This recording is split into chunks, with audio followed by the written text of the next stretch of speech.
Hello, sir. Good afternoon. Matthew, I just want to check and make sure that you can hear us. Yes, I can. Excellent. Okay. Begin to sign up until 1:20. Yes.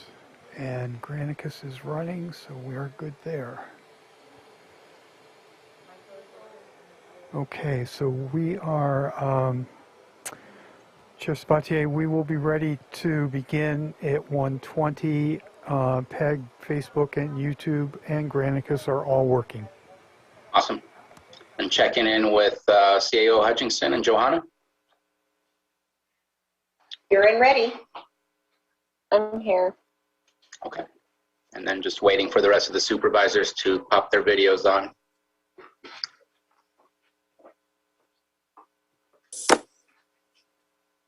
An hour seems long when we make the hour, but during the hour, it just comes right by.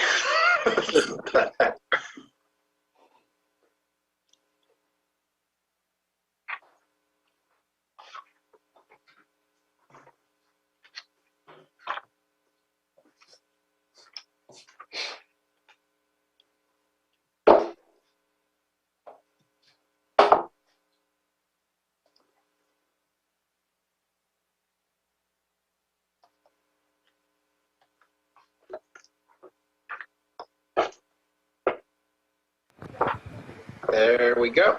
Looks like we're ready to roll. All right, welcome back, everybody. It is 1:20 p.m.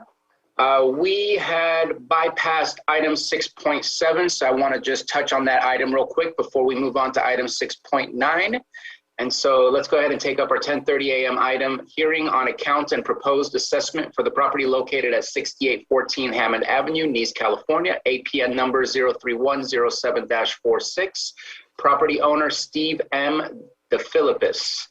And I believe that this item is looking to be moved to a further unknown date at this moment in time. Is this correct? That is correct. Okay. Are there any comments or questions about the moving of this item? Okay, seeing none, let's go ahead and open it up to the public. Are there any questions related to the moving of the item, not the item specifically itself?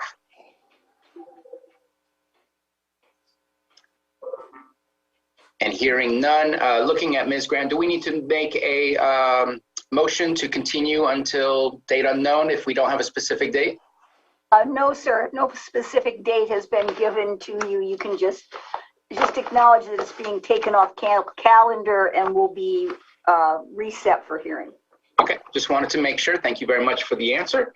And so with that, we'll go ahead and close that item and move on to our 6.9 item, 11:15 a.m. Discussion and consideration of an ordinance amending Article 7 of Chapter 13 of the Lake County Code relating to administrative fines and penalties.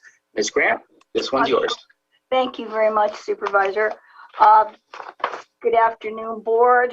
I've attached in the memo just a breakdown of the major things that have changed.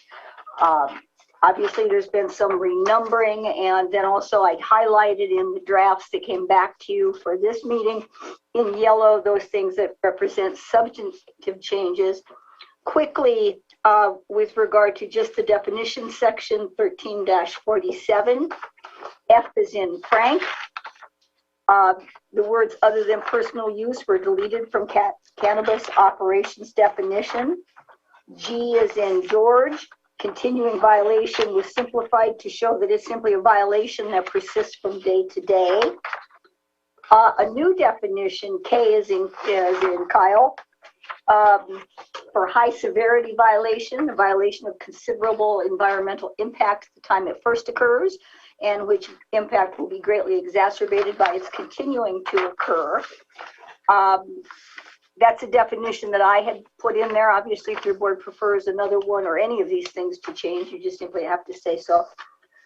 P, as in Paul, population center was added and defined, at least for these draft purposes, a geographic area where persons have congregated to reside, such as an urbanized area or urban cluster. You will also see on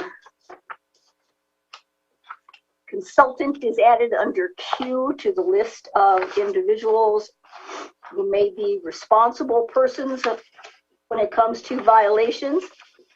And then 13-48.3C, resolution, which is on my page 5, allows your board to adopt a resolution which clarifies and describes the manner in which the circumstances of a violation of this article may impact the determination of how you determine how severe that violation is, and with that, the corresponding penalty imposed. 13-39 and 1350 have broken out what your board requested, which was to treat differently those circumstances where someone has a permit or has applied for a permit and begins to cultivate before the actual approval, someone who goes beyond the scope of an existing county permit, or someone who fails to maintain one. And you'll see there under 49.2 on page 6, there are first, second, and third violations of substantial penalties. The third violation would render permit ineligibility for any responsible person associated with the premises subject to the violation. So any of the people who are listed as responsible persons may fall within that umbrella. And I had listed here, for purposes of your board's review, a period of not less than 10 years. Now, for the failure to require a county permit at all, that appears on section 1350 at the bottom of page 6, and then other high severity violations. And you'll notice in section 50.1 under purpose, there's particular note made to the jeopardy to the health and safety of county residents when such unpermitted operations occur within community growth boundaries and other population centers. In these circumstances, there is also a much more severe penalty for these violations. You'll see that it is a per plant, and I have increased those penalties because of your board's desire to have as much teeth as possible. And then under B of that section, permit ineligibility, any responsible person determined to have violated this section is permanently ineligible to obtain. So again, any of the responsible persons who are listed, it expands it. It also includes under 50.4 other high severity violations, which means anything your board deems a high severity violation anywhere in the county code would be subject to these penalties.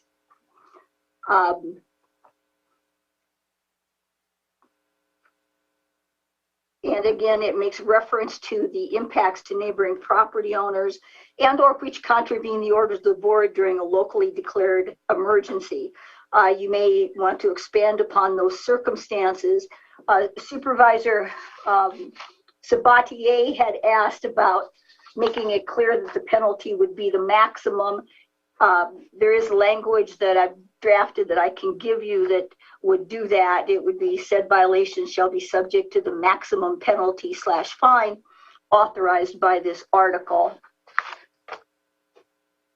And then on to page 11, you'll see that the administrative, under 13-58, the administrative appeal procedure is applicable to any appeal of administrative citations other than the high severity violations, which are subject to an expedited review process. And that's described in section 13-59 rather.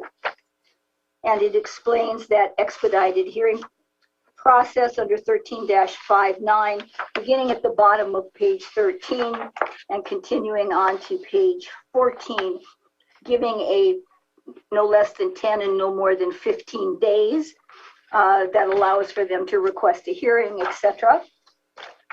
But not so much time as the 30 days, and cutting it at least in half. And then the rest of the document is relatively unchanged, other than the obvious renumbering of certain paragraphs as things were done. So I had gone through and have attempted to address every one of your board's concerns to the extent we can.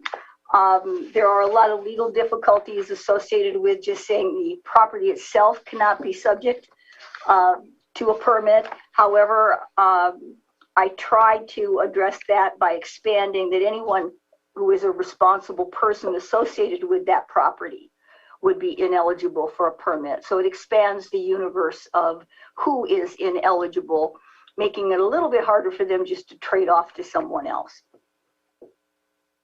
Thank you very, very much for your work on this and for your presentation. Any questions or comments from board members? Supervisor Pyska? Yeah, I was looking at the high severity fines, and I really appreciate that you added the population centers. Should we add some language that that a high severity fine could happen if there's a violation in the exclusion zones?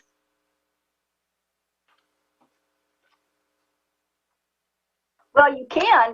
If somebody is growing it, where would you put that? Would that be just even, it couldn't be a permitted activity in the exclusion zones, right, because CDD would certainly catch it. It would have to be an unpermitted, which is already a high severity. But we I could include that as an example if you like. Okay. I just wanted to bring that up. And Supervisor Simon? Yeah, Anita, thank you very much too on the clarification. I know we had talked about the property issue, being on the list. So appreciate that clarification and, you putting it together, trying to take care of that concern. So I'm fine with the proposal that you put forward, expanding that to the individuals that were tied to the property. So I think I'm good with that. Supervisor Crandall?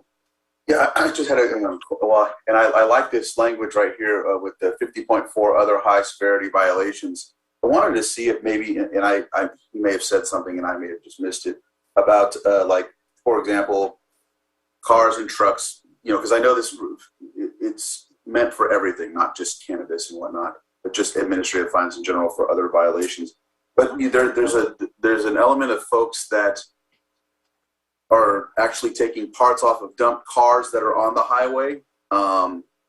And I'm not sure if there's a way to actually tie that in somehow. I don't know. I mean, they may be going too far into the weeds, but I noticed that there's a lot of salvaging and they're doing it in broad daylight as well. Maybe that's a way, if we can't find the owner, to, if you're caught doing it, you now take over on the fine for what's been assessed, or maybe that's just kind of too far out there or too much extra work. But I'm just looking at ways to kind of, I don't know. So if I may offer a response to that, the beauty of the other high severity violations is that any one of us can bring a resolution to make a statement that this is a high severity violation. It could be during the duration of a specific emergency, like we have right now with the drought and illegal cannabis being grown. And so you can connect it however you wish, bring it as a resolution, and we can say that, yes, this violation is a high severity, and that it would fall under that category. Thank you. I thought that when we talked about it, and that's something that needs a little more tweaking to work on, no pun intended, but because I've been actually seeing people in broad daylight taking parts off, and I've stopped them and asked them, and they're like, this isn't my car, I just am taking this, and just borrowing. Well, yeah. Supervisor Crandall, in addition to what Chair Sabatier has said, which is accurate, if you'd like, I can certainly make an amendment to the abandoned vehicle ordinance to make it clear the level of proof. You're talking about caught in the act, high severity fine, and just tie it in just to be clear, because it does. It also includes such violations may include action deemed to be high severity violations elsewhere in the Lake County Code. So you can do that by resolution. You can do it by county code. Once you've declared it to be high severity, then it falls within this umbrella. Okay. Thank you, Anita. Uh-huh. And so I really appreciate, again, the work that Ms. Grant has put into this. There was a lot of conversation that we had over the course of the multiple meetings we've discussed this. In my opinion, she's hit every single nail that we asked her to nail down. I love the fact that now for legal cannabis, it's a maximum of 15 days, a minimum of 15 days to get it abated voluntarily. If not, then we can go ahead and take that action. I think that is perfect. We want to get to these things right away and not allow for too much time to go on. The fines, I think, are very large, but for reasons. And it doesn't say that they have to be $1,000. It says up to. And so, again, if it's a low severity based on code enforcement officers' perspective and what the experience is of these types of issues, they can go ahead and use the $100 fine or $500 fine or $1,000 fine based on what they believe is the accurate amount to do for that violation. On the per plant, I have no problems with that being added on top.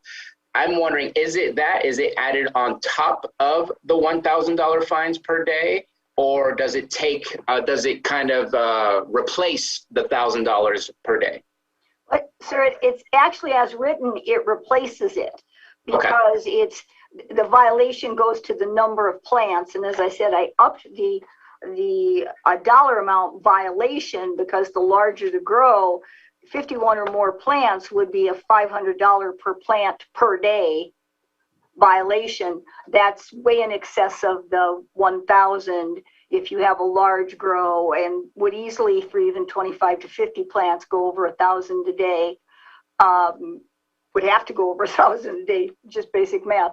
But and then again, the gravamen of it, which I had understood your board, that you wanted to render those people ineligible permanently from obtaining permits for this process. And as Supervisor Simon noted, I expanded responsible persons, the language there, so it would cover as many people associated with the project as possible.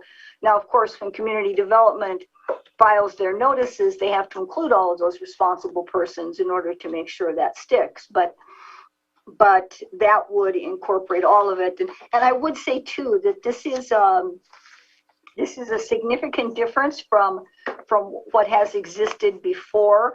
So there may be a few bugs to work out as you go along, because ordinances do have to evolve. But yes, I did try to ensure that everything that your board mentioned was at least addressed, even if it couldn't be done quite as in the manner that you'd hoped. I really, really appreciate that. And thank you for the clarification on whether it's high severity or not, what the penalties are, that they're not combined, it's one or the other. I did bring up, as Ms. Grant mentioned, some language to saying if it is a high severity violation, that it automatically gets the maximum penalty.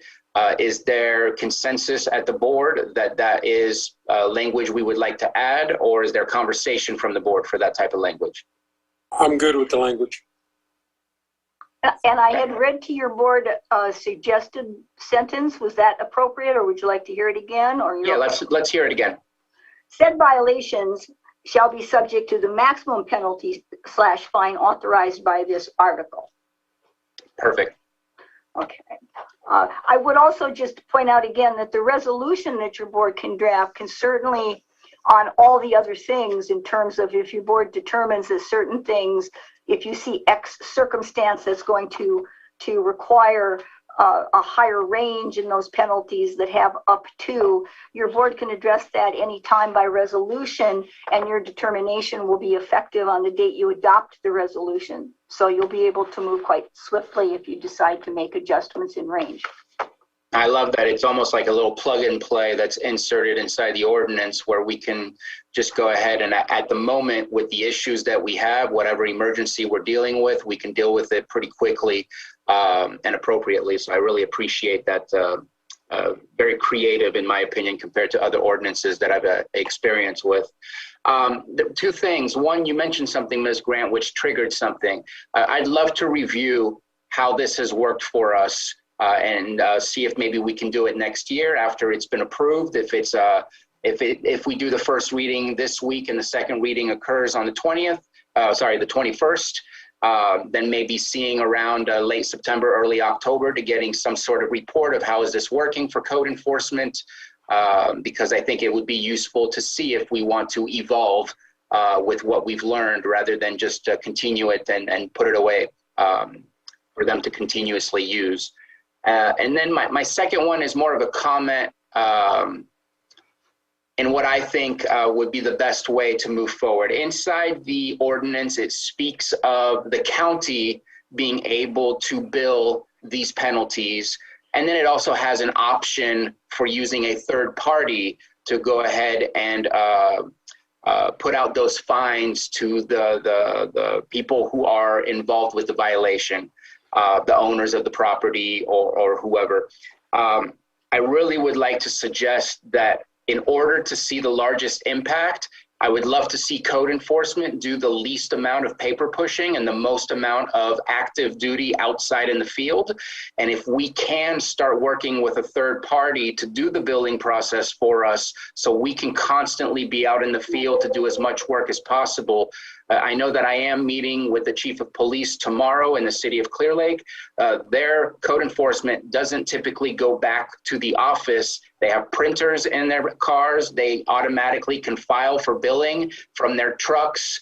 They don't have to go back to the office to finalize those things. They can continue and have their eyes out in the community while they're working. And so I just want to put that out there as a suggestion that we look into that, because I think we need to be as efficient as possible. And going home to do paperwork, we all know, is not the most efficient of things to have to do, but it's a part of the process. If we can somehow find a good way that's affordable for us to follow that third-party process, that would be really helpful for us.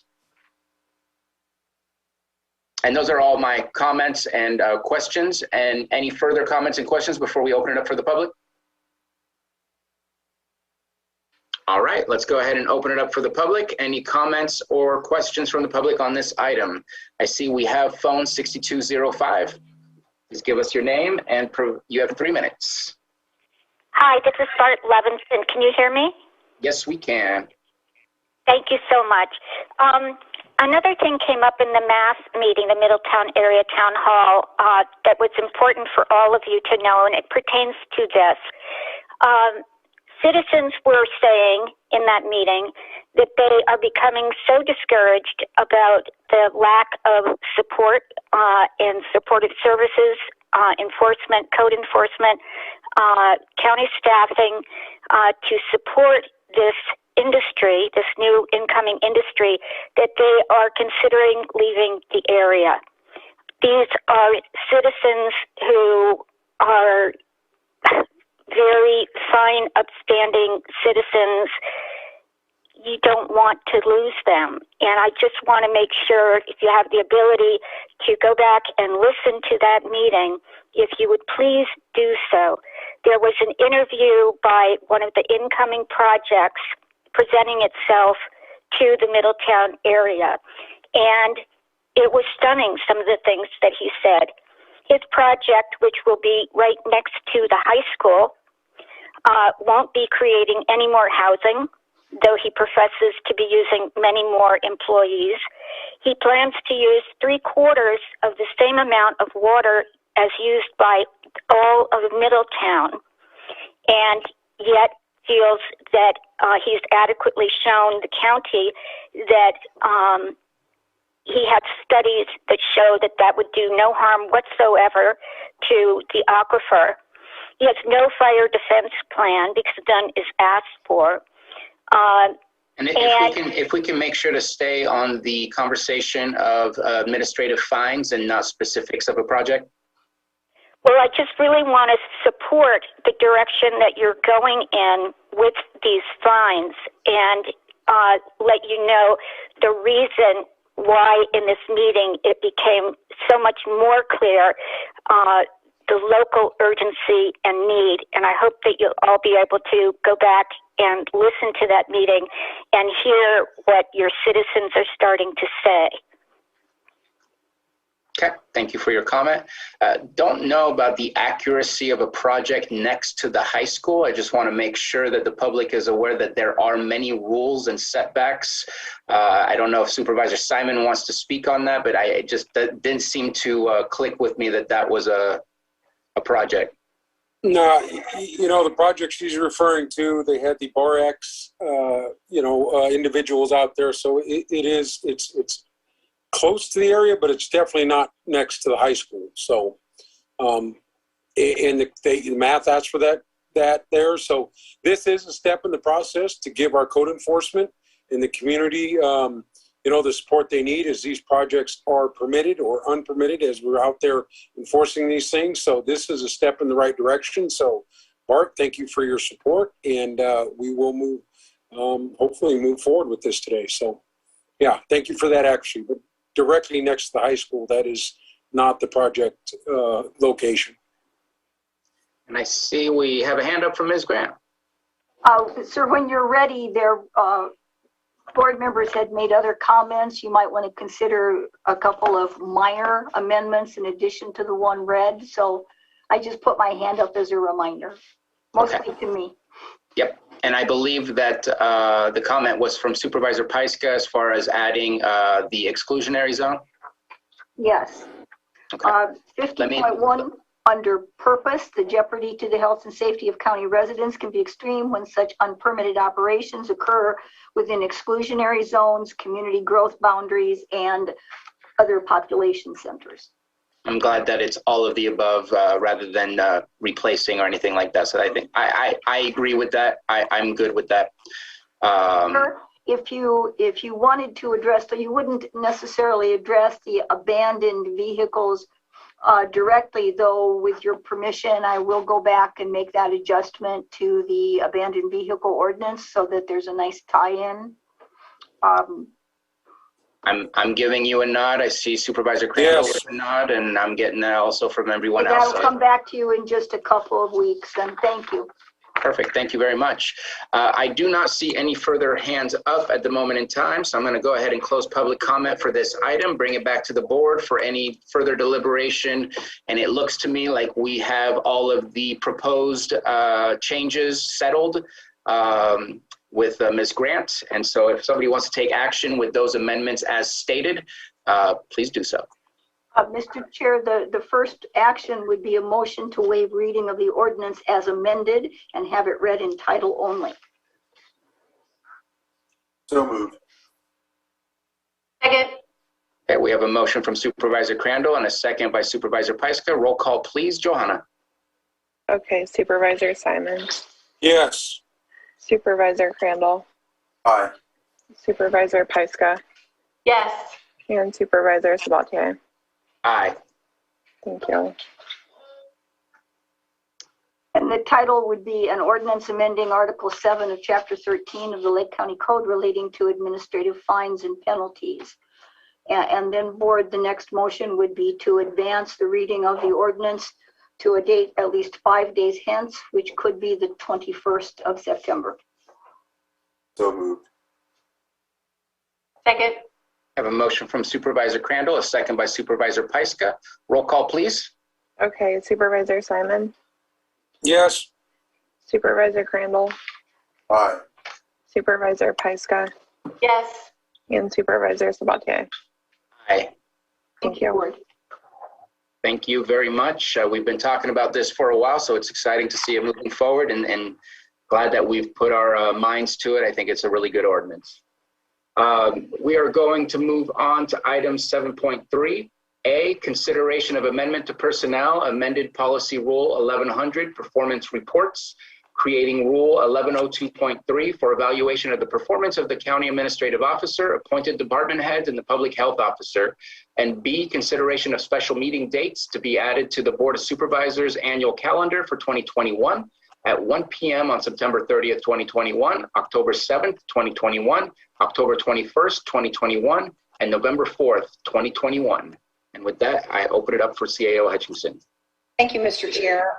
I want to start by giving my appreciation to the two supervisors who worked on this with us as part of an ad hoc committee. Those supervisors were Supervisor Scott and Supervisor Crandall. Thank you so much.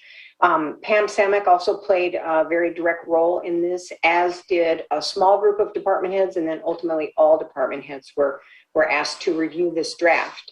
As you know, many elements of this policy have been tested over the last year on a pilot project basis, and now we're just looking to make it all part of permanent county policy. And as you can see, what we're proposing there is not only to amend the personnel rules to incorporate this policy, which will make department head evaluations differ a bit from the practice for regular employee evaluations, but we're also asking to add the additional dates on the calendar for your board so we can get started right away with the annual evaluations for the coming year. So actually, after it was submitted to your agenda, I received a few suggestions for improving it. And if you're agreeable to letting me do a share screen, I'd like to talk through what is recommended for a slight modification in what was submitted to your agenda. Please.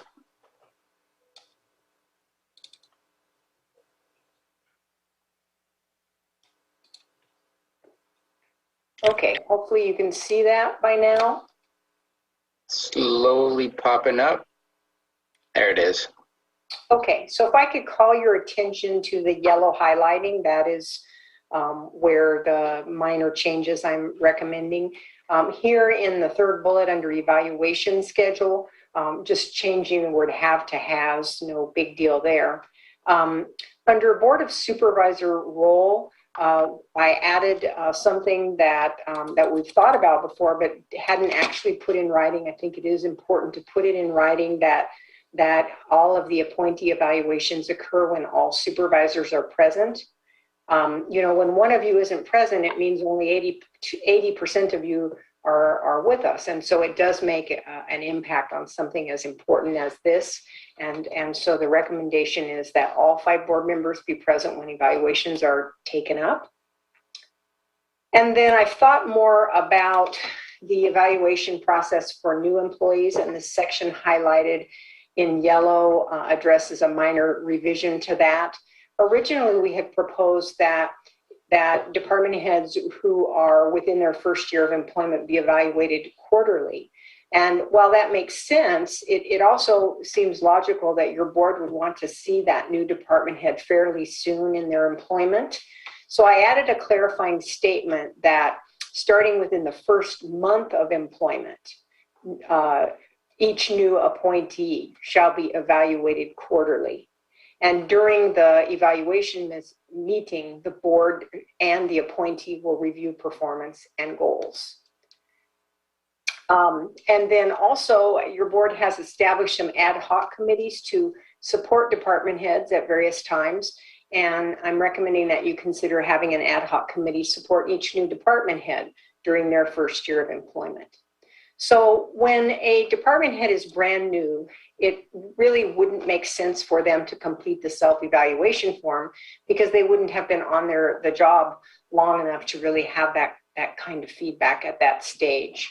But it would be assumed as it becomes appropriate to do so that the goals worksheet is completed for the new department head. And typically that is done following the discussion with your board. The department head and I work together to finalize that so that everyone is in agreement with what that department head is focusing on. And so in the case of new department heads, that might vary a little bit, you know, because you'd be evaluating them more often. And it might evolve to a more sort of a permanent or certainly more long-term plan for what they're going to be doing as they get closer to the end of their first year on the job. So just a couple of minor things that I think could improve it. All right, thank you very much for that presentation. Any comments or questions from board members? Yeah, I'll just highlight being a part of the group, the ad hoc committee group. This is a very good step right here. I really truly believe that when directors have a pulse on their development, their evaluations and whatnot, they practice the same thing and they carry it forward with their departments. And so it also helps us to identify anything, get a chance for us to have some good dialogue.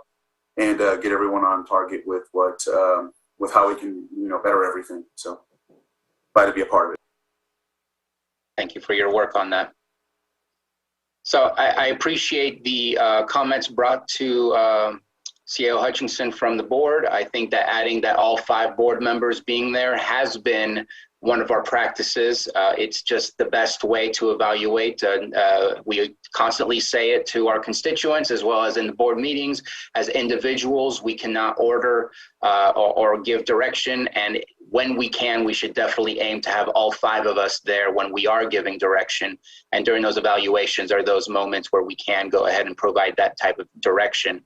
I am the one who asked, I really agree and come to appreciate the fact that we have these ad hoc committees. They're more flexible, they're more intimate, and as far as having a good conversation. But I do want to make sure and put it in public record. To me, direction is given through board evaluations where all 5 of us are there, and the committees are used as support systems to ensure the success of those new directors in order to provide them the support they need to get their feet on the ground and get their feet running. But then coming back to us as we discuss quarterly so that any direction change can be provided straight from the board level. And so I think this is a great way to move forward. I love the overall big picture, which has not necessarily been explained today, though it is in our memo.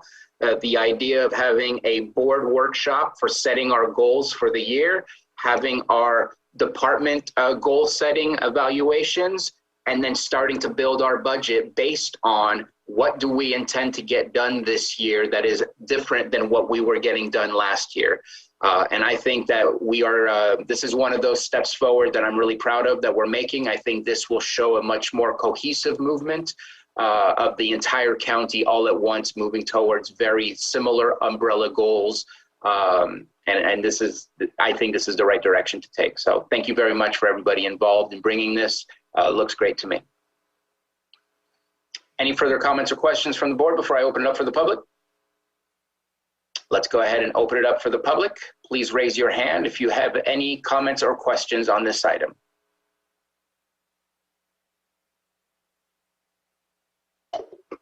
And seeing none, let's go ahead and bring it back to the board for action.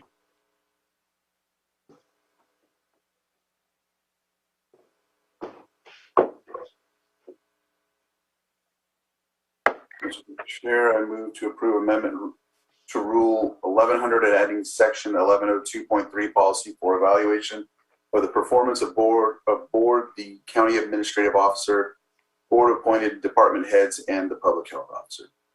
Second.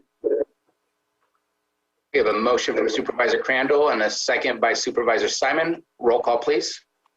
Okay, Supervisor Simon, Yes. Supervisor Crandall, Aye. Supervisor Pyska, Yes. and Supervisor Sabatier. Aye. Thank you. Thank you, Supervisor. So moving on to the dates.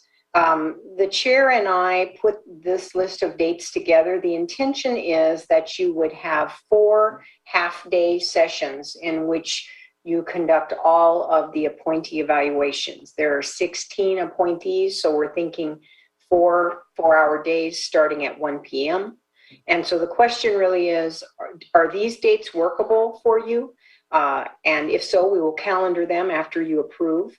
And then also the other point I should make is that next year we'll be doing this in the springtime, as the chair just outlined, because it'll all be tied into the recommended budget process to ensure that all goals and plans for what staff is going to undertake in the coming year is tied together.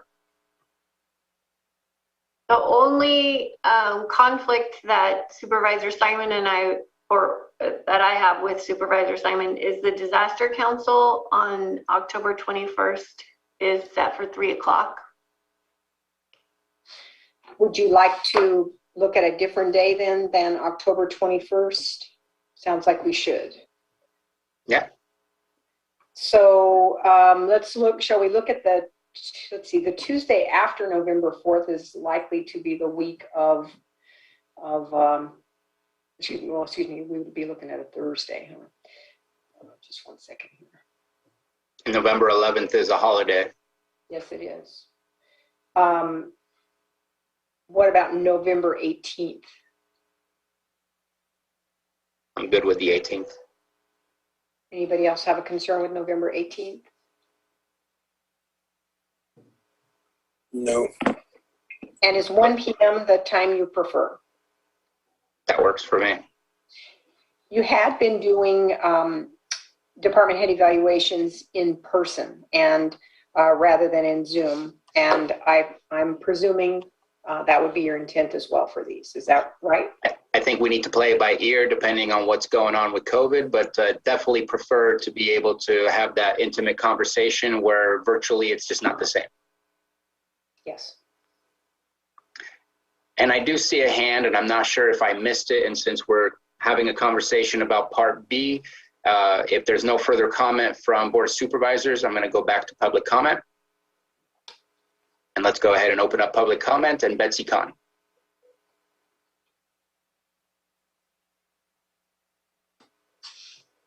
Thank you so much, Mr. Chair. And I appreciate being able to add this public point of view. In terms of your ad hoc system being flexible and productive, which I do understand. I work for a lot of boards. We have standing committees, we have executive committees, we have ad hoc committees, and then we have our board structure. However, it does not provide any sense of the direction that the public would like to understand. In other words, you set the goals for those directions to your staff in the department head roles, and you do that privately. We never know what that direction is. And so even if, it's not it would be very helpful to understand. I think you've done a superior job at using this process well, but the public really still has no clue where you're going when you speak to those department heads. And our only alternative is to speak to them ourselves if we're not convinced that we think that they're responding. We have the only alternative is to file a complaint through the administration department. I think it would be very beneficial for us to understand how you are moving the departments forward in the goals that you have set so that we know how that's working. Thank you. For that comment. I think that if you look at the budget that we just approved, each sheet for the departments has its goals. And some of the goals that we have discussed are there. Others are just internal goals that were set by the department itself. And since this is for budget setting reasons, that I think that you will find those goals within the budget sheets in the future as well. So it is made public to a certain point, but at the same time, it's a personnel evaluation. And so those conversations are not meant to be public. And so I kind of am on the fence of exactly what our action should be. And I'm going to leave it up to CAO Hutchinson or Ms. Grant to discuss that further on what their thoughts are. But I do know that we do have our goals set into our budget sheets for each individual department. And Ms. Grant? Supervisor Sabatier, you said it very well. I have nothing to add. Supervisor Simon? Yeah, I think too, Betsy, I always appreciate your comments and things, but I know at this point too, some of the emphasis that we're doing is we have the Vision 2028 for Lake County, and I know some of that as we go through that, we are looking to make sure that our department heads understand where we want to go as a whole. That was adopted by the board, and continuing to go on a year-to-year basis to make sure that we're taking steps towards really imagining the 2028 vision that we have. I know that Supervisor Sabatier talked about a strategic plan, but we do have a 10-year plan, Vision 2028 here for Lake County. We're trying to tie towards taking steps towards imagining the new future that we see for Lake County here. So I just want to say that too, and I know it's not always perfect as we're taking those steps forward, but I think all the information and the comments that have been made give a pretty good idea of what the steering document we're using is the 2028 reimagining that we had done for the county. So that's what I'd like to say. Thank you, Supervisor. And I see no further public comments, so bringing it back to the board, and we have discussed the dates. It sounded like those dates worked, and I'm sure that we will check in and make sure with Supervisor Scott that those dates work for her as well, especially since we just changed one of the dates. And so hopefully September 30th is set in stone, and there may be some upcoming changes depending on what may come from those conversations. Any further comments before we move on? We should have a motion to approve those dates if you would. Okay. Mr. Chair, the dates at this point being 1 p.m. on September 30th, 2021, October 7th, 2021, November 4th, 2021, and November 18th, 2021.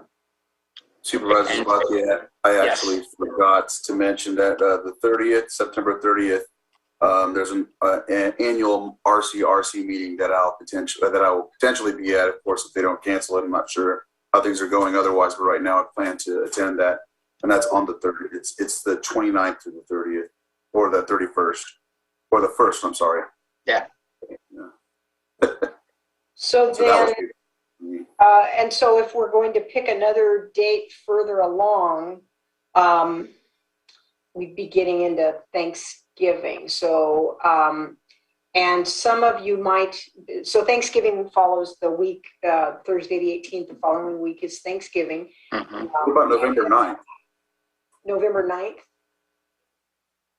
That was November 11th was the Thursday. November 9th is a Tuesday. Oh, you want them to be Thursdays. I'm sorry. Okay. Sorry. Is it possible for us to approve for October 7th and then kind of have a sidebar conversation, CAO Hutchinson, with individual supervisors so we can really get down to what the specific dates should be so we can bring it back? Yes. Yes. Want to just pick October 7th? Well, I guess we can pick October 7th and November 4th. And go or October 7th and October 7th and October 21st and November 4th. We could do those three, and then we'll figure out where the fourth one is. No, Mo and Jessica had a conflict with the 20th. Yeah, the 21st, we have the disaster council starting at 3 p.m. that day. So then what we could pick for sure is, for now, I mean, until it changes again, of course, the 7th, the 4th, the 7th of October, the 4th of November, the 18th of November, those all look good right now. And we need one more, and we need Supervisor Scott's buy-in too. Okay, so let's approve those three, and then we'll come back if there needs to be any changes, including getting the fourth one locked in. Thank you so much. So if I could get a motion, please. Mr. Chair, I move that we approve the meeting dates of October 7th, November 4th, and November 18th for the supervisor's calendar for the performance evaluations of directors. Second. We have a motion from Supervisor Pyska, almost a tie for a second, by a hair by Supervisor Crandall. And roll call, please. Okay, Supervisor Simon, Yes. Supervisor Crandall, Aye. Supervisor Pyska, Yes. and Supervisor Sabatier. Aye. Thank you. His internet had a little less lag, so he came through first. Let's move on to our item 7.4, since we have Director Metcalf with us. And 7.4 is consideration of A, waiving the formal bidding process pursuant to Lake County Code Section 38.2, as it is not in the public interest due to the unique nature of goods or services. And B, approval of the agreement between the County of Lake and Ford Street Project for adult substance use disorder residential treatment services, including medication-assisted treatment and detoxification services for fiscal year 2021-22 for a contract maximum of $199,250 and authorize the board chair to sign the agreement. Director Metcalf. So I wasn't sure if you had any questions, but what I am planning to do is turn this over to our Substance Use Disorder Services Administrator, April Gambra, who you've already met this morning. So I have the pleasure of reintroducing you to her. And she will speak to this item, and please feel free to bring up questions as they come up, and I will chime in as needed. So April, I'll turn this over to you. Okay, thank you. Thank you, Todd, and hello, everyone again. Mr. Chair, my name is April Gamber. I am the Substance Abuse Program Administrator, as Todd mentioned. And I wanted to thank the board and everyone for this opportunity to really evaluate the contracts that we have and the process that we have in place about how we go about redeveloping these contracts and seeking input for them. So there were a few questions that Todd had presented to me, and so I wanted to know if there were any that you guys had before I went into this lengthy overview of why this contract is the way that it is. If it's possible, if we can present the item and then we'll get to the questions, and that way we can just do it like all of our other agenda items. Okay. So by present the item, you mean, sorry? The agreement itself that is in front of us. Yeah, just explain briefly what the contract is, and then the board will let what they want, what else they want to know. So I'm on a steep learning curve here, guys. So thank you. So this is for the 21-22 fiscal year contract for residential and detox services for Ford Street. This contract, we are requesting that we waive the formal bidding process due to the unique nature and service of goods, or goods, service, and nature. Anyway, sorry. So there are no other providers within the county who offer residential and detox services. There are no other contractors that we have had any contracts with in the past that are agreeable to the substance abuse block grant restrictions for securing discretionary funds within the substance abuse block grant money. By that I mean, so in 2019, we changed the way that we applied for our substance abuse block grant funding, and that we apply for it every year. Substance abuse block grant, otherwise known as SABG funding, the discretionary portion of that can be used to purchase services that are not otherwise covered by drug Metcalf. So we can use discretionary funds to purchase beds, even though there is nobody in them, to secure that we have those resources available for individuals when the need arises. It was a loophole that we found that allowed us to, the application requires that we expend the funds before we can invoice them up. And so we had to find a way to procure services before we were ever able to prove that there was a need. So we did that by purchasing the room and board.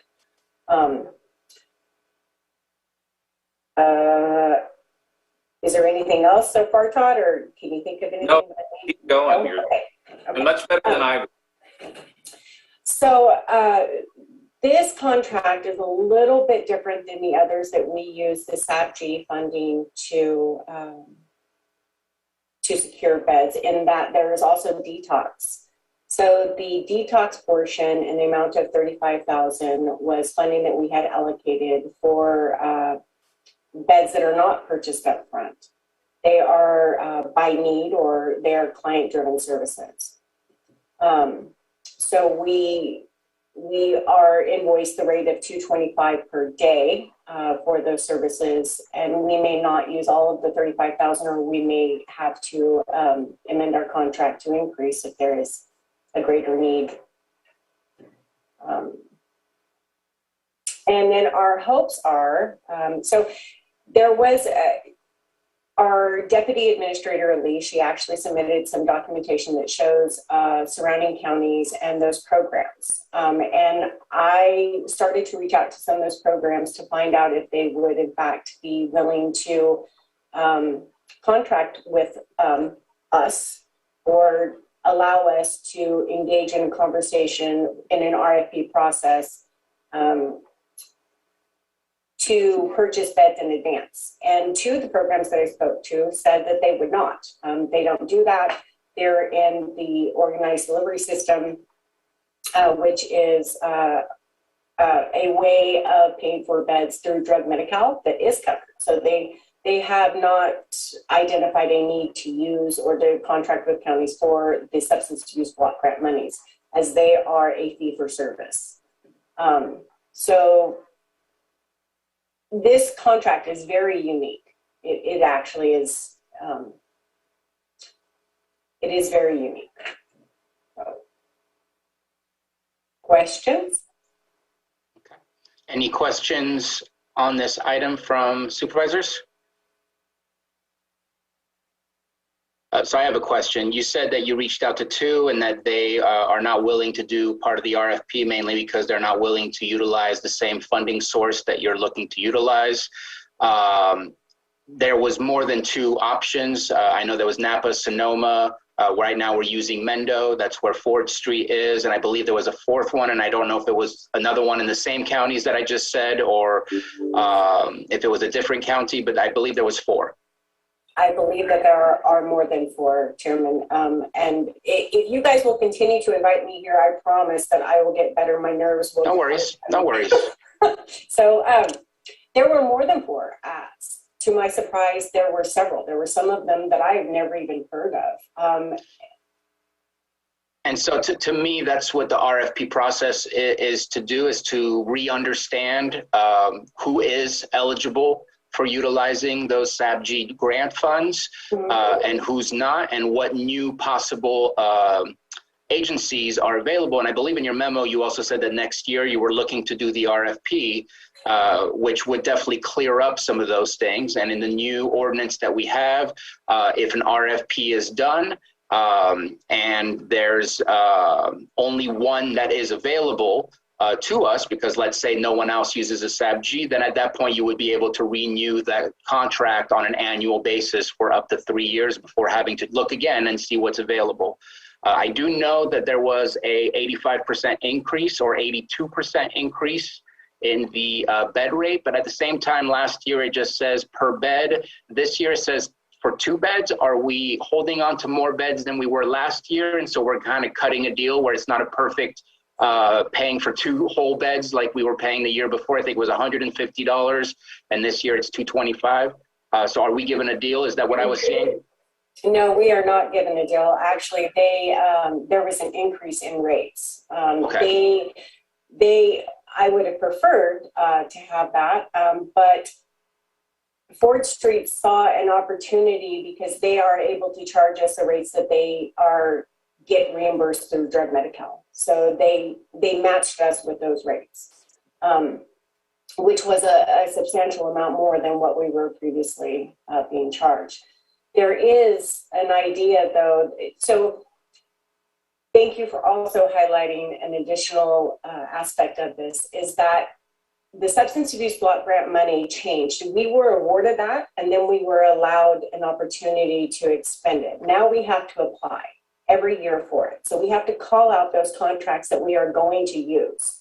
So it's annually. So to have a 3-year contract with the substance abuse block grant funds is not necessarily something that we're going to be able to do. Our hopes are that as we move through exploring the drug Metcalf organized delivery system, and with the board support and many, many more of these conversations, we will be able to share a little bit more about what our plans are as far as utilizing the drug Metcalf expanded managed care plan to cover these services, so that we could potentially contract for several years with multiple different agencies far and wide to bring better resources to our clients.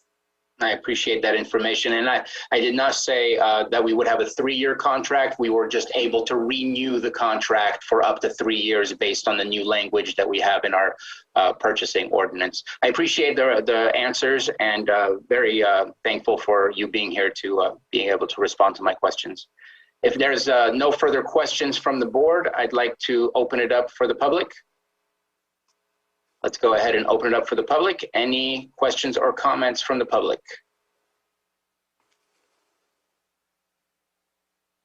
Okay, let's go ahead and bring it back. I just want to be upfront. So I'm not going to be voting for this for the fact that I do believe we should be doing an RFP process. I think the 82% increase is even more reason to look at an RFP process for the fact that we're just continuing without looking around to make sure that we are getting the best bang for our buck. And I know that I keep getting told these aren't widgets, these are humans, and I value that. But at the same time, I want to make sure that we are utilizing public funds to the best of our abilities for the best of outcomes, which leads me to another question. I asked about potential reports within our contracts. We say that there's an annual report. Wondering if you've been receiving those reports from this contractor, because I would love to see what the outcomes are, because just spending money without knowing what the actual outcomes of these contracts are somewhat makes me nervous. I like to believe that everything is happening in the best of ways as possible. I don't believe anybody here has any malintent, but to have the data in front of me would definitely help in supporting some of the things that we are talking about. Thank you. No, we did not, or I did not have an opportunity to collect any reports for you. We do not get, it is written within the contracts that we ask for discharge summaries and for them to report outcomes. However, we have not reinforced that requirement, and we are in the process of doing so. We have several meetings scheduled with our contractor providers to make sure that we are monitoring that specifically. As you bring to light a very important factor, which is to make sure that it's not just that they're getting help for the time that they're there, but that they're being given tools to help them succeed long after they've completed from there. So I really appreciate you asking that question, and I will be better prepared next time. I appreciate that the conversation is occurring. I think that's an important step. In my opinion, that's an important step. So again, thank you for all your answers, and just wanted to make that comment, looking for the board to see what action is going to be taken.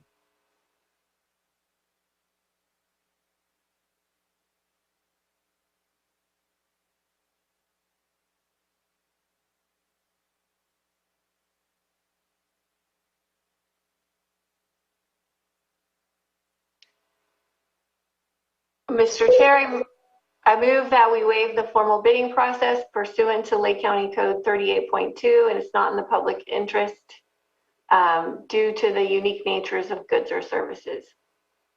Second. A motion from Supervisor Pyska, a second by Supervisor Simon. Roll call, please, Johanna. Okay, Supervisor Simon, Yes. Supervisor Crandall, Aye. Supervisor Pyska, Yes. and Supervisor Sabatier. Nay. Thank you. Thank you, Board. Mr. Chair, I move that we approve the agreement between the County of Lake and Ford Street Project for adult substance use disorder residential treatment services, including medication assisted treatment and detoxification services for fiscal year 2021-22 for a contract maximum of $199,250,000, and authorize the board chair to sign the agreement. Second. And just want to clarify, $199,250. You said $250,000. I just wanted to clarify that. Oh. I'll still second. So we have a motion from Supervisor Pyska, second by Supervisor Simon. Roll call, please. Okay, Supervisor Simon, Yes. Supervisor Crandall, Aye. Supervisor Pyska, Yes. and Supervisor Sabatier. Nay. Thank you. Okay, we are going to move on to item 7.5, consideration of agreement between County of Lake and Sutter Center for Psychiatry for fiscal year 2021-22 for fiscal year 21-22 for 2021 services in the amount of $39,160 for acute psychiatric inpatient psychiatric hospitalization services. I feel like I just said the same word multiple times. Let's go ahead and open it up to Director Metcalf. Thank you, Mr. So yeah, I brought in the big guns today. So I'm going to, I have the pleasure of introducing our Administrative Deputy Director, Elise Jones, who oversees all of our contracts, who will sort of explain exactly what this is all about. So Elise, I'll turn this over to you. And again, I'll jump in as needed. Thank you. Good Director, good afternoon, your board. As stated, my name is Elise Jones and I'm the Deputy Director of Administration for Behavioral Health Services. This contract for Sutter Center for Psychiatry is to, as it states, render payment for services provided last fiscal year or 2020-2021. And the reason being that we ran into budgetary challenges, and this was stated in the memo, that precluded us or prevented us from rendering payment to many different contractors. We actually had to pass a budget resolution towards the end of the fiscal year to transfer some money from accounts. And unfortunately, we weren't able to get that done before the close. And now that we're past the end of the fiscal year, we're having to go back and execute contracts for vendors to whom we still owe payment. So that's the short story on this one. And just to clarify, the June transfer of funds from the reserves, that never occurred? It did, but it did not occur prior to the close of the fiscal year. But the money you're requesting here is in addition to what that transfer was. Am I correct on that? No, the way that I understand it, and Todd, feel free to jump in, is that it was transferred. This is coming from that transfer, but unfortunately, due to the timing of it, we weren't able to pay out of last fiscal year's contracts for those services. So it was a fiscal year timing issue with our contracts, and so that's why we had to initiate new contracts. In addition, hospitals like this, we may not always have a contract with the hospital for payment because we can't always anticipate or control where clients are placed. We basically have to compete with every other behavioral health entity in the state of California for a bed. And so sometimes we're caught by surprise where a client is placed somewhere that we didn't know, because not all Medi-Cal beneficiaries residing in Lake County are placed by us either. Normally, if it's a Lake County beneficiary who we execute the 5154 and we facilitate placement, we know who we're working with and we can better track that. However, sometimes people are not within Lake County. They may be in any other county in California when they have a mental health crisis, for traveling, for example. And so that county staff will place our person, our Lake County resident. They sometimes notify us, oftentimes they don't. And so we're still liable for the bill. That wasn't necessarily the case with this. We actually do work with Sutter quite often. However, we can't always anticipate, again, where people are going to end up. It's incredibly difficult to project. And so that's kind of the nature of the hospital contracts, as well as sometimes we have invoices also trickle in. I'm not saying this is specific to that, but there's a lot of different factors that play with hospital contracts. But to answer your question again, my apologies, I digress. Yes, this was accounted for in that budget transfer, and we were not able to execute that payment due to the close of the fiscal year. Okay, so it was transferred in 2021, but then closed, and now you're correct analyzing it with 21-22. Okay, I appreciate the clarification on that. Yeah, and this, Chair Spatier, this isn't the first one of these you've seen. There have been a couple before this, and I think there might be some more following, so stay tuned. Okay. Any further comments or questions on this item? Okay, let's go ahead and open it up to the public. Any questions or comments on this item? All right, bringing it back to the board for action. Mr. Chair, I move that we confirm the agreement or accept the agreement? That works. Okay. Between the County of Lake and Sutter Center for Psychiatry and fiscal year 2021-22 for the 2021 services in the amount of $39,160 for acute psychiatric inpatient psychiatric hospitalization services. Second. Motion by Supervisor Pyska, second by Supervisor Simon. Johanna, roll call, please. Okay, Supervisor Simon, Yes. Supervisor Crandall, Aye. Supervisor Pyska, Yes. and Supervisor Sabatier.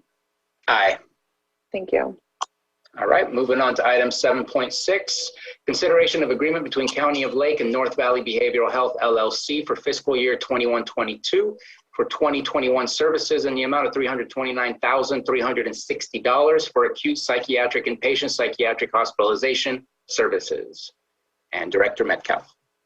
As I just said, you're going to be seeing more of it. This is pretty much the same as the last one. It is due to that budget transfer. We didn't get in on it on time, and so this is the same scenario as the last agenda item. And I don't know, Lisa, if you want to, or board, if you want us to go into any more details, but that's pretty much it's the same scenario. So I did want to speak on this one, and I appreciate the explanation that Elise gave, that I don't understand it because we don't do that with people who go to jail. We don't have to pay for them to be in some other jail.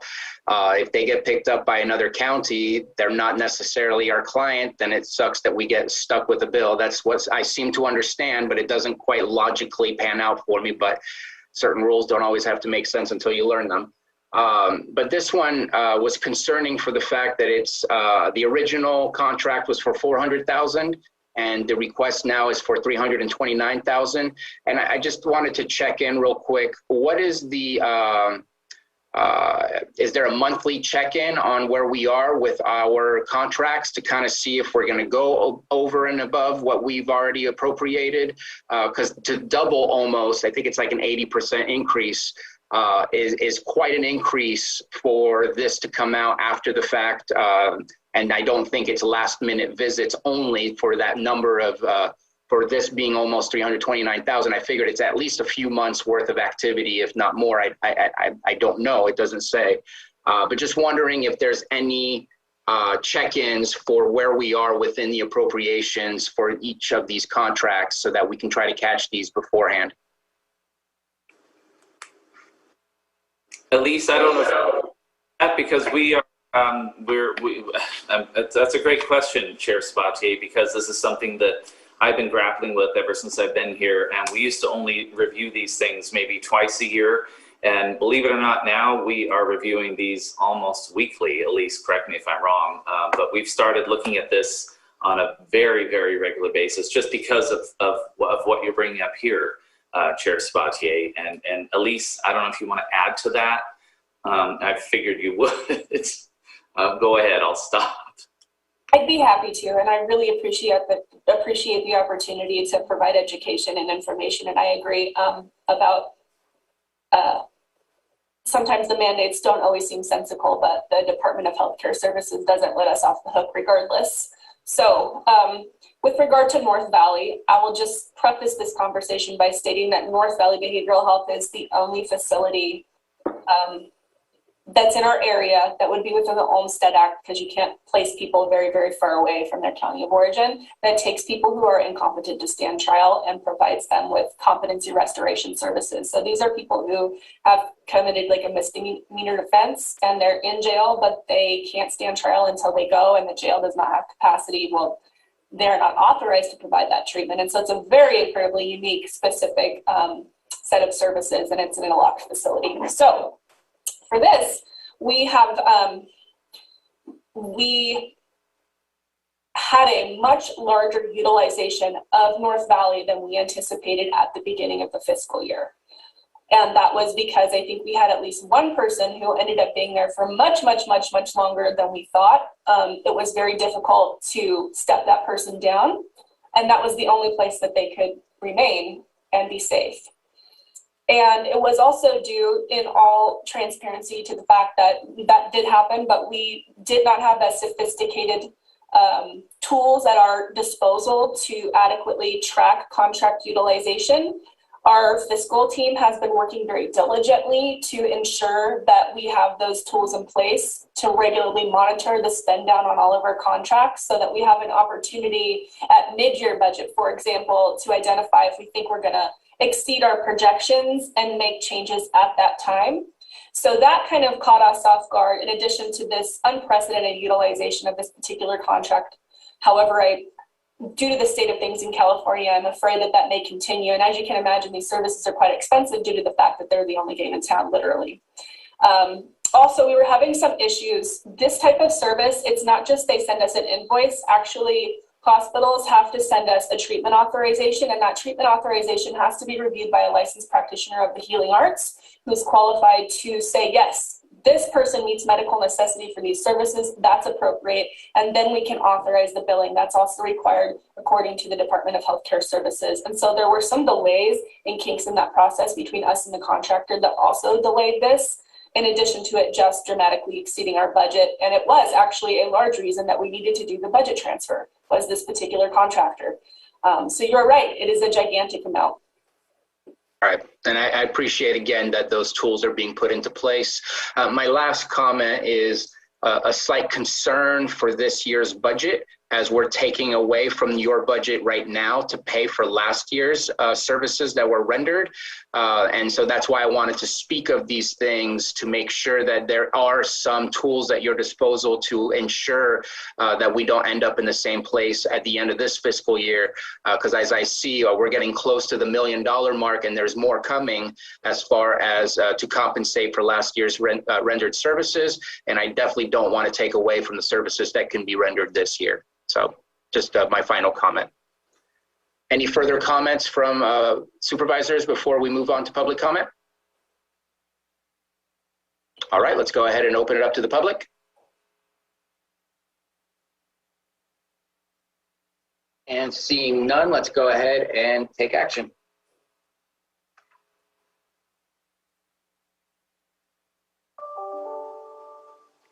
Mr. Chair, I move that we approve the agreement between the County of Lake and North Valley Behavioral Health LLC for fiscal year 2021-22 for 2020-21 services in the amount of $329,000, $360,000 for acute psychiatric inpatient psychiatric hospitalization services. Excuse me, Mr. Chair, $329,360. Sorry. Yes, that is correct. I will second. Sorry. No worries. We have a motion by Supervisor Pyska. We have a second by Supervisor Simon, and thank you, Ms. Grant, for the correction. Johanna, roll call, please. Okay, Supervisor Simon, Yes. Supervisor Crandall, Yes. Supervisor Pyska, Yes. and Supervisor Sabatier. Aye. Thank you. All right, and with that, we get to the last of our behavioral health items. Consideration of presentation on Lake County Behavioral Health Services Mental Health Services Act Program Annual Update and Program Recommendations for fiscal year 2021-22. Director Metcalf. Yes, thank you, Chair. As many of you know, we go through this on an annual basis. We have a 3-year stakeholder-driven plan that drives the Mental Health Services Act funds that we spend on the programs and services we provide. And so this is just an update of where we are based upon the latest stakeholder input and any changes and adjustments we need to make to the plan. And so I'm going to turn this over to our Administrative Deputy Director, Elise Jones, who will give a quick run through on this update. And again, I will jump in if and when needed. Elise, take it away. Thank you. Hello again. It's really my pleasure to present on this section of services that LCBHS provides. I'm going to go ahead and share my screen as we've prepared a short presentation.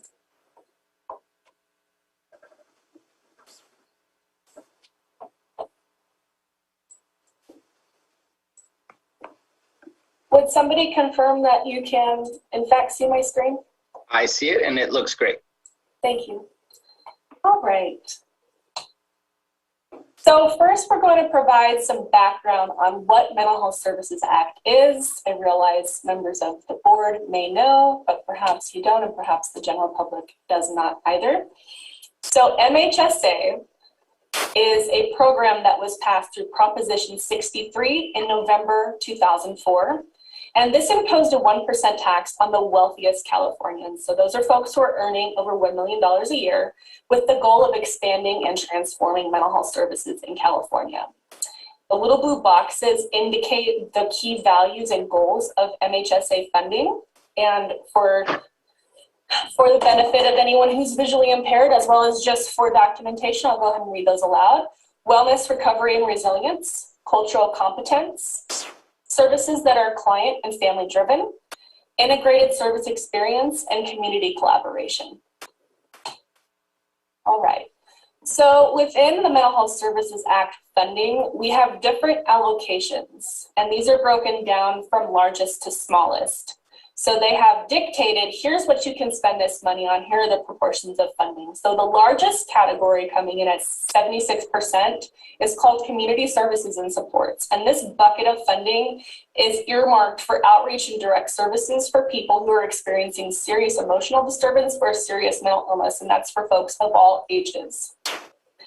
The second largest category of funding is prevention and early intervention at 19%. And just like it sounds, this bucket of funding is designed to prevent the development of serious mental health problems and screen and intervene for young people so that we can hopefully prevent the deleterious sequelae of untreated mental illness and emotional disturbance. Next, we have innovation at 5% and also pretty self-explanatory. This is unique though, because it gives us the opportunity to test new ways of doing things and try different things out. And so some past innovation projects, actually one that's wrapping up, which your board may be aware of probably, is our Pathways Hub model, which is a care coordination platform.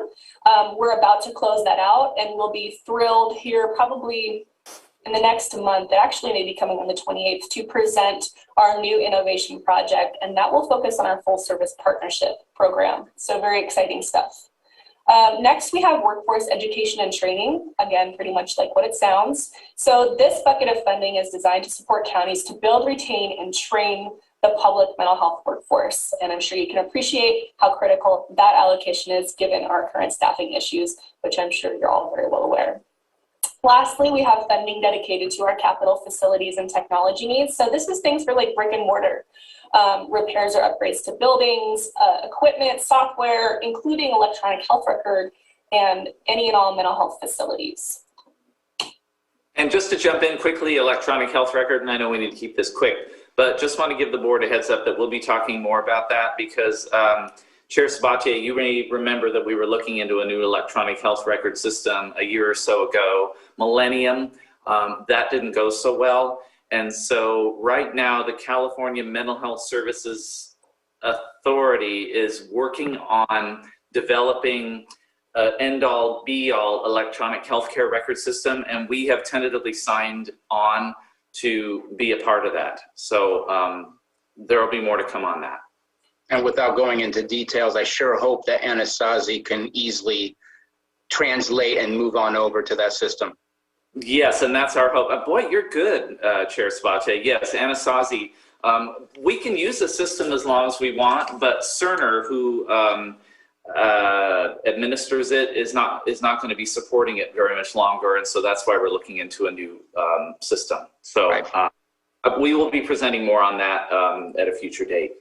Looking forward to it. In fact, that date will be the 28th.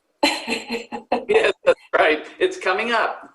Yes, very exciting. Thank you, Todd, for bringing that up, and I look forward to presenting that to your board as well. So this slide details the community planning process. Feedback from the community and community engagement is critical to the MHSA planning process and to this annual update. So I don't know, I cannot remember if it's in these slides, but just for your information, we do contract with a company called Resource Development Associates, or RDA, and they have robust, long-time experience supporting California counties with the MHSA planning process. Also, they serve as a neutral convener for the community so that the community and your board can be assured whatever data is coming out of that community planning process is high fidelity and that there is not any undue influence on that data, and it's truly representing the needs of the community. So obviously the purpose of this annual update is to just check in basically on our 3-year program, and that 3-year program was initiated in 2020 through 2023, and we're really evaluating those services that were taking place through MHSA in fiscal year 19-20, and from this we will inform programs and changes moving into fiscal year 2021-2022. So the development of the annual update, again, includes stakeholders, in a variety of ways. We have engaged groups. Some of your board may have presented, or not, excuse me, not presented, but participated in some of those stakeholder meetings through MHSA, and hopefully had the opportunity to voice whatever it is that you wanted to with regard to MHSA programming. We really prioritize feedback from those who have a lived experience or who have family members who've been involved in the mental health system. That feedback is truly invaluable to this planning process and meeting the community's needs. We also have a behavioral health advisory board. That is something I'm sure our department is quite proud of. It hasn't always been very functioning in the past, but it's been a very robust group for about the past year. And actually for the first time, I don't want to say ever, but I think in our recent memory, and Todd, maybe it is ever, our behavioral health advisory board actually facilitated and was very involved in the MHSA planning process, which is how it actually always should have been, but we've never had the opportunity to do that before. So it was really exciting to have that come to fruition. And yes.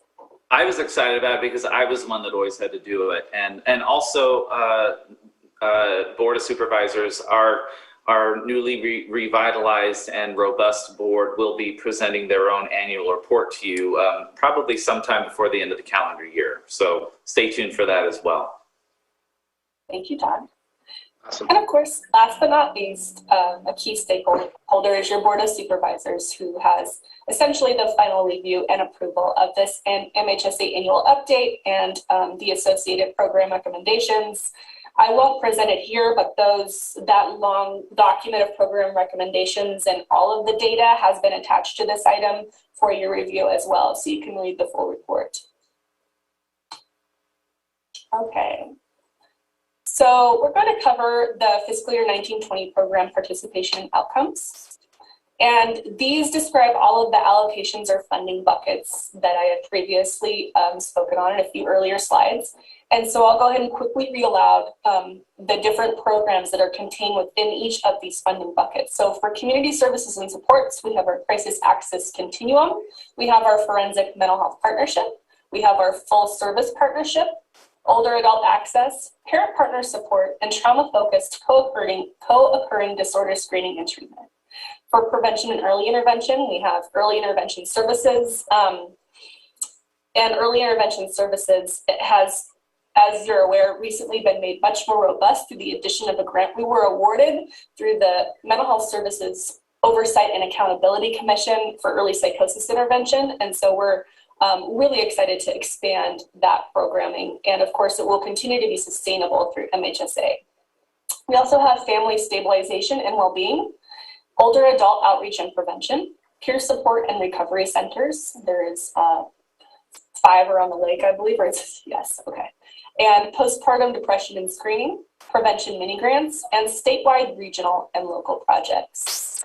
We have our innovation funding bucket, and as I mentioned before, we're coming to a close on our last innovation project, which was a full cycle referral and consumer-driven care coordination project with this Pathways Hub model software. And we're actually in the process of contracting. We went out to RFP for that to an entity within Lake County that wants to take this project on and be that care coordination hub. And through that RFP process, we selected Adventist Health, and I believe that that contract will soon be coming before your board for approval. So they're going to take that project and fully execute it. And we'll be moving on with our next innovation project. So capital facilities, electronic health record, some exciting developments as Todd referenced with regard to the electronic health record. And then of course we have our workforce education and training. All right, so here are some, this is like drinking from a fire hose, but here is some of our program participation and demographics. So for our community services and supports programs, we served a total of 247 consumers. And again, that funding allocation goes to direct supports, people actually getting services with that funding. For our prevention and early intervention programs, we served 7,568 people in the community, which is pretty remarkable. For innovation, so far we've only served 49. However, I anticipate that for our Pathways Hub model, that number is going to grow dramatically. And so even though we're going to actually close out on that, I will make a recommendation that we continue to report out on how that program is going, because I think potentially it will affect thousands of people in Lake County. by more effectively connecting them to resources and supports in the county. And you can see the demographic characteristics of people receiving either community services and supports or prevention and early intervention. So the vast majority of people of the age of people receiving these services were adults from 26 to 59 years old, although we have a significant proportion of older adults as well as youth receiving services. The demographics with regard to race and ethnicity closely match the demographics of the county. So the majority of folks were of Caucasian or white descent, followed by Hispanic and Latino. Then we had American Indian, Native Alaskan Native folks, and then folks identifying as two or more races or other. The majority of people were English speakers, although interestingly, you can see that for our prevention and early intervention, we had a huge proportion of folks who were actually Spanish speakers. So that's really exciting. We also tracked gender, and you can see that it's fairly equivalent. I don't even know if that'd be a statistically significant difference. So I have actually, I'm sorry, I have to change between slideshows because we actually have data to present on our full service partnership program. And again, that's within our direct services and supports, our CSS programming. So I'll go ahead and share that data.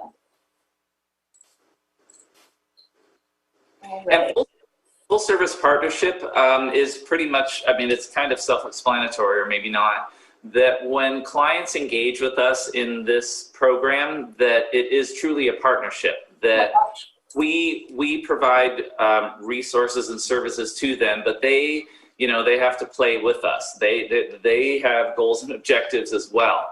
And so this, what do we call this, Elise? This is the pull out all the stops program. I mean, we do whatever we can to provide wraparound services for these folks, but they have to actively participate. And if they don't, then they get discharged from the program. That's true. And the motto is whatever it takes. And your board, I have no idea why the slides are advancing on their own. I've lost control over it. So that's really unfortunate because I wanted to talk through some of the slides. Significantly, and I think, unfortunately, I don't like how that's going. I'll go back to my other presentation, but I wanted to point out for our FSP program, and we can provide that data to anyone at request. And it might actually be a better idea just to do it in a fact sheet. We saw a dramatic reduction in people who are participating in full service partnership who were not hospitalized. And that's one of the biggest benchmarks of the success of a full service partnership program, is to keep people in the least restrictive setting, ideally living independently in the community. So we saw people being hospitalized pretty significantly.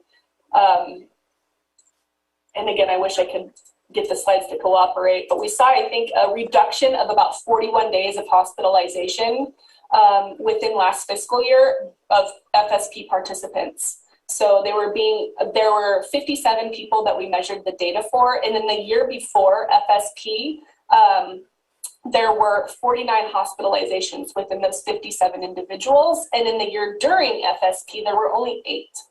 So you can see that's quite a dramatic reduction. Obviously, aside from the benefit to human life and dignity, it's also a huge cost savings, right? Hospitals are expensive, and ideally those people are, you know, they're not away from their family, they're able to stay in the community and maintain that level in a least restrictive environment. So that was one of the biggest findings, and this is new. We have not had the ability to analyze FSP data. We have been inputting it into a statewide system, and it has not been very functional in terms of being able to pull out that data and look at it. And so our newest innovation, I've been talking about going into a new innovation project. That's part of what this new innovation project is allowing us to set universal benchmarks from county to county so we can compare counties in terms of how we're doing to one another, and also have a data system that makes sense for everybody. So that's something that's really exciting that we'll be bringing to your board here in the near future. Let me go back to the annual update. I apologize for that technical issue there. No worries. So the findings of the community needs assessment. What came out of all of this work? So the timeline here is that we conducted a community survey from January to March of this year. We had about 17 participants. And then we had robust participation in our community meetings, which is really, it feels good to see. And so those took place in February and April. We had 104 people in total participate in those community meetings. And again, those were facilitated by Research Development Associates. We also had a public hearing on July 22nd. Where we presented the findings and gathered feedback about the recommendations of that community needs assessment, and that was attended by 49 people. So in total, we have had 170 people participate in this needs assessment this go round. The majority of those folks did not report what their affiliation was. However, the second largest majority is folks who are providers of those services or actually, you know, a service provider affiliated with behavioral health in some capacity. But we also have folks who are consumers or family members of consumers participate, which is great. And we hope to grow that demographic. And actually, in order to do so, we have recently implemented technology at our peer support centers where we have video conferencing ability. So folks who come into the center, maybe regularly or not, they can actually participate in real time in those meetings and not have to, you know, go somewhere else. And I would like to say that that's probably a combination of because of the pandemic and the ability to do things via Zoom and what have you. But in my nearly 5 years in this position, the community participation the last year or two has increased significantly. And I think a lot of it is I thank my staff for educating the community and coming to these meetings and having a voice in, you know, wanting to make a difference around the programs and services we could provide. And so I've just seen a steady increase in community participation, which is very exciting to me. Thank you. All right. So from this community needs assessment, we saw key strengths and challenges emerge. So some of the strengths were that we have implemented a lot more telehealth and virtual services. We had no other choice really in COVID. And so the result of that is that people who may have had barriers in actually showing up at a clinic due to the very large and beautiful lake that we live around, it's not always easy or the most direct route to get to a clinic. They were able to connect on their phone. And so that was really beneficial and people were excited about that. We have also, and this is to Todd's point, been leveraging social media a lot more to share information. And that also could be why we have seen more robust participation at these stakeholder meetings. So that's been great and the community was receptive to that. We also saw across the board that there was greater compassion and understanding of mental health challenges. One could speculate all day about what that might be, but it was heartening to see. Some of the challenges, actually, the flip side of the virtual and telehealth platform environment is that Chair Sabatier, as you noted with department heads, it's much preferable to meet in person, right? You get that intimacy and that connection, and you can imagine when you're providing mental health services that it would be ideal to do that in person. However, it's not always possible, and so it's not always accessible either. People may lack the technology or the skills to navigate that, and so that's something that we're continuing to try to navigate and understand how we can best serve our folks and still be safe. So outreach has been a bit more challenging with social distancing and in-person restrictions. So I think thematically, a lot of the strengths and challenges were directly related to COVID, which is interesting. So we're trying to capitalize on the unique opportunity to adapt and change and also to try to compensate for the restrictions. So we identified, or the community identified, some populations that could really use some more attention within our MHSA programming. Particularly teens and older adults are the population that our community needs assessment, that stakeholder feedback came and said, yeah, those folks need some more attention from Lake County Behavioral Health Services. Those people who are chronically experiencing homelessness, parents of young children and teens, and also Clear Lakes and South County also emerged as populations that we should focus on. We saw an increased need and demand for mood disorders, substance use, and suicidal ideation. And so that actually came directly. Statistically, we know that that's true, and we've seen it reflected in our service utilization data locally and nationwide, but it was impactful to hear it directly from the community that they have a real life experience with these things becoming more problematic. We also are seeing the community voicing more complex needs, so how financial, relational, and other social stressors intersect with behavioral health and mental health needs. There's a demand for increased options for service delivery. So in the home, field-based, and utilizing technology to continue to deliver services effectively and efficiently. More outreach and prevention services, particularly for mild to moderate needs. And this is where it's important to point out that Lake County Behavioral Health Services is obligated as the mental health plan for Lake County to provide specialty mental health services to the moderate to severe population. So that's people with a moderate to severe mental illness, or for kids, a moderate to severe emotional disturbance. And so people who are in that mild to moderate category, while certainly we would love to be able to provide mental health services to everybody, we just do not have the bandwidth. And so those folks are, in the community needing those services. And so that's going to be an interesting discussion with our community about how we expand our network of care to that mild to moderate population, given that we don't have the capacity nor are we mandated to serve that population. But I'll point out that they are being served. We just refer them to other organizations that can handle that. They are being served. Thank you, Todd. And so primarily federally qualified health facilities. Most people actually receive treatment for mental health from their primary care provider, right? Like that's the de facto line of treatment right there, or from counselors in the community. So just to clarify that mild to moderate to severe, because I do hear it myself reflected a lot in the community, as we have so much mental health needs, and that's true, but not all of it falls within our domain. And while we do our best to connect people, the resources within our county for all levels of care for mental health remain limited, and that's actually statewide and probably nationwide. We're dealing with that workforce shortage. So there is transportation issues. I don't think that's a surprise to anybody. We're doing our best to work through that, providing transportation assistance to appointments, and that continues to be an area of growth. Looking at more community health workers and peer support counselors to extend our workforce, and actually that's an exciting avenue of new things that are happening. Is Metcalf only pays for certain services, and now they're going to begin paying for peer support as a distinct Metcalf reimbursable service. And so we are going to move forward with the rest of California in certifying peer support counselors to provide that. It's a unique service, it's very valuable, and it's also reimbursable. So that's kind of an exciting thing for us to move forward on. Improved collaboration between us and our contracted providers is something that we're continuing to work on. Improved coordination between us and external agencies. Coordination, collaboration with our community continue to be critical so that we can reduce silos and have maximum effectiveness for folks in our community. Better integration of disaster and emergency preparedness plans into mental health services delivery. That was one of the needs voiced. Lastly, we have improved collection, use, and sharing of data to inform decision making. I'm sure that everybody can agree on that point. So here are some proposed program modifications moving into fiscal year 21-22.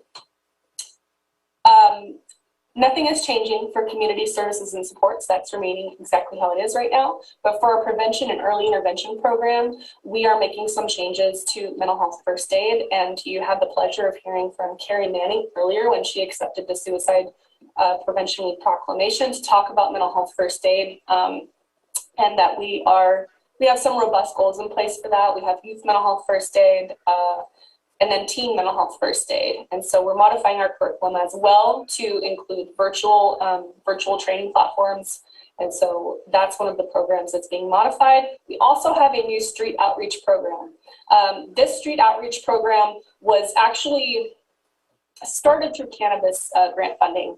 And through a cannabis grant, we proposed the purchase of a van. And the vision of this van was that it would go around the county, particularly to areas of identified need, to go to people, because we heard that loud and clear. It's great you have these clinics, it's great you have these peer support centers, but we really want you to come to us. And so we heard that, and this is our response. So we're gonna staff that van, probably with peer support staff.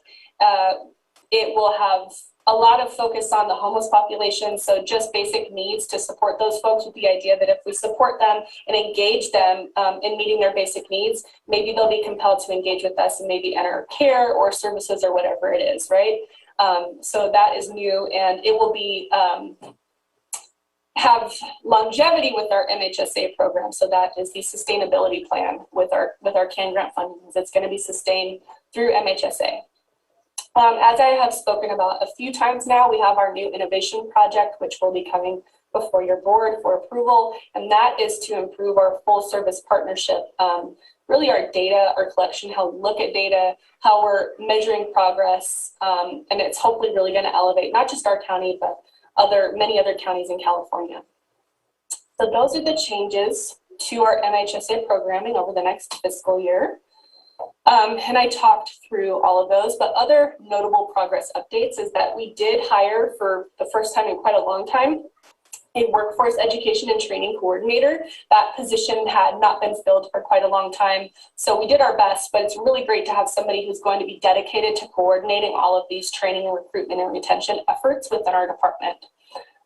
As I spoke about before, we received that very, very nice grant from the MHSOAC to make more robust our early intervention services. So that's for folks, young people who are experiencing the first onset of psychosis. And then we were also awarded a whole person care grant to support care coordination efforts. That was part of, I believe, our innovation project that's coming to a close, and we went out to RFP for those funds. So that's forthcoming as well. All right, here's the total budget moving into this year. So CSS is $3,895,000. Prevention and early intervention is $1,003,140. Innovation is $359,390. Workforce education and training is coming in at $235,000. And capital facilities and technologies is coming in at $450,664 for a total budget of $5,943,194. And our estimated local prudent reserve is $836,050. That concludes my presentation. And any questions? Thank you very much for your presentation. Appreciate all the information. Are there any questions or comments from board members? Supervisor Pyska. I just want to, I'm so appreciative for this very thorough presentation. You know, as with everybody in all programs this last year, we learned a big lesson in adaptability, and it was really wonderful to see, you know, how you worked through that for more participation. And I'm really looking forward to the street outreach and that van coming all through my district. So we'll be in touch on that, and you know, really looking forward to that. It's very exciting. Thanks. Thank you very much. Any other questions or comments? So I have a question. This was something that was brought up over the course of, I want to say, the last couple of years by a previous supervisor, and I think there was support from the rest of the board to look into it, and that's with our inmates and with those who are having interactions with our law enforcement. I believe there's been some upgrades and changes, because I saw your list of population, and granted, inmates and those that interact with law enforcement can meet any one of those populations. But are there extra efforts made to work with our inmate populations to ensure that they are provided the support they need in case that they require that level of support? Would you like me to answer that? Well, since you were our previous mental health program manager, you can probably speak better to that than I can. Yes. So the Forensic Mental Health Partnership is a program within community services and supports that focuses on that population. And what that program does is it helps people who are within 90 days of release from jail. We send somebody out to engage with them to ensure that they have continuity of care. If they were receiving mental health services as an inmate, then we make sure that they come into services and there's no gap, because we know that that's a huge factor in recidivism. We also had other funding through Mental Health Block Grant that had historically gone to that. However, we're looking at better ways that we can spread our funding further to take care of that population. And so I think it's also important to note, and this goes beyond my scope, and I'm sure Ms. Grant will be quick to cut me off if I go too far. But the jail in Lake County actually has a contracted provider who provides not only physical health services to inmates in the jail, but also behavioral health services. And so that contracted provider, I believe, goes by the name of WellPath. And again, they're supposed to provide telepsychiatry, nursing services, and a variety of other behavioral health services to that inmate population. And ideally, our forensic mental health program would be coordinating with them for handoffs. So they would be letting us know, hey, so-and-so is about to be released. And in the past, we would actually send a person to the jail and they would meet them in person, right? So things have changed a little bit, but that's what we have available to that inmate population. Okay. And with all the changes that we've been seeing in the state, I would say even before COVID-19, as we're seeing drug laws really relaxed where they don't end up in jail, but yet these are people who could be absolutely substance abuse type of clients that you can provide support to. Is there a relationship with law enforcement where you're able to access those individuals even though they may not have gone directly to jail? Yes, we do. So actually for both mental health and behavioral health, we have a diversion program. So for mental health diversion, this is folks who are committing, you know, they're pre-trial, so they haven't yet been convicted, but the court believes that they were experiencing mental illness, and that's what led them to become arrested. And so they refer that person to our mental health diversion program, and they participate with us. And if they participate with us and get better, then we report back to the court and say, hey, they're rehabilitated, they're doing all right, and the court actually has the ability to not charge them, so their charges essentially go away. So that's for mental health. And then for substance use disorder services, I see that our substance use program administrator is here, and I'm sure she could better speak to those services and supports, of course, with the gracious permission of our director. Yeah, April, if you want to go for it. I don't know how much time the board has, but. And I'm going to interrupt real quick. I have a hand up from Ms. Grant. Want to make sure we didn't overstep our boundaries before I let you respond. Ms. Grant. I know you are getting a little bit far afield from the actual agenda item, even though there's some collateral relationship. Just a couple of things. Well past obligations for mental health services are those that are listed in its contract. So I'd be careful with any kind of anecdotal explanation that may go much farther than what the contract provides. Also, just for clarification, the court doesn't actually charge someone. That would be the district attorney's office. The court enters a judgment on a charge, but doesn't actually make the charge. So just to avoid any confusion. And Ms. Gambra, I think we're going to just move forward. The services are there, and I appreciate the information provided thus far. And so those were my questions. Any further comments or questions before we open it up for the public? All right, let's go ahead and open it up for the public. Any comments or questions from the public?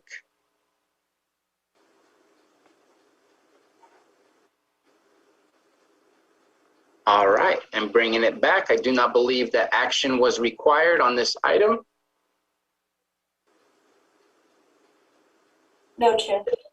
Okay, thank you very much for your presentation. And yeah, we're gonna move on to item 7.8. Consideration of the following advisory board appointments: Spring Valley CSA number 2 Advisory Board and Glenbrook Cemetery District. Are there any comments or questions for the applications that we have received? And hearing none, let's go ahead and open it up to the public. Any comments or questions for the applications received for both of those committees? And seeing none either, let's go ahead and bring it back to the board for action. Shall we do separate since they're different areas and whatnot, or are we okay to do both at one? Separate committees would have to have separate motions. You can appoint multiple people to the same committee, however. Okay. Thank you, Ms. Grant. So I'll go ahead and move to appoint Cindy Storrs to the Spring Valley CSA Advisory Board. Second. I have a motion from Supervisor Crandall, second by Supervisor Simon. Johanna, roll call, please. Okay, Supervisor Simon. Yes. Supervisor Crandall. Aye. Supervisor Pyska. Yes. And Supervisor Sabatier. Aye. Thank you. Mr. Chair, I move that we appoint Francis Lincoln to the Glenbrook Cemetery. Second. We have a motion from Supervisor Pyska, second by Supervisor Simon. Johanna, roll call, please. Okay, Supervisor Simon. Yes. Supervisor Crandall, Aye. Supervisor Pyska, Yes. and Supervisor Sabatier. Aye. Thank you. So we do have our item 5.1 that we pulled, and then we have our 7.1. I think we're going to take a 10-minute break right now, and then we'll reconvene at 3:23. We'll go ahead and finalize those two items and go into closed session. So we'll come back to open session at 3:23.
So Matthew, can you hear us? Yes, I can, Seth. Thank you. Great. Okay.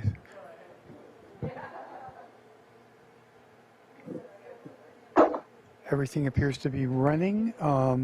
Johanna, is everything okay on your end? It's all good here. Okay, then Chair Sabatier, I think we are ready when you are. Just check in, make sure that, yep, Supervisor Simon is with us. Don't want to start without him. All right, let's go ahead and get back to this meeting and move on to item 5.1, which was pulled from the consent agenda. Approve amendment to the County of Lake COVID-19 Public Health Emergency Worksite Protocol, and CAO Hutchinson. Thank you, Mr. Chair. I want to welcome HR Director Pam Samick, who's also in the Zoom. She has certainly become the primary author of these amendments to the longstanding COVID emergency worksite protocol.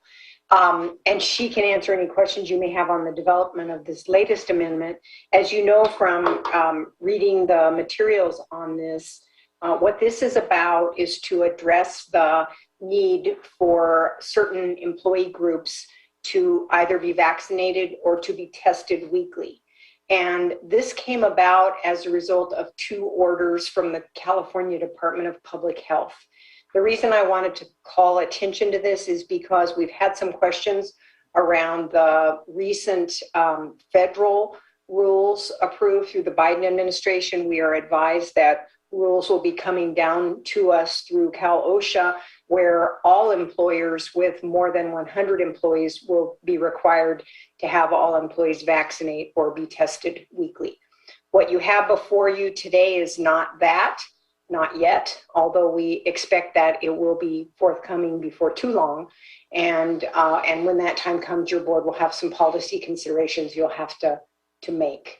So I just wanted to clarify what this is about 2 orders at the state level, and Pam can fill in additional background. If you'd like, Pam, I'll yield the floor to you, or if the board members have questions. Thank you very much. You are on mute. You are muted. Sorry about that. I think good afternoon, board. I think everything's self-explanatory in the addendums. If you have any questions, I'm happy to answer any questions you may have. Thank you very much. Are there any questions or comments from supervisors? So I will add that it is a workload that has had to be managed for the employees that are being tested weekly. And so Pam has worked with those respective departments to get that in place.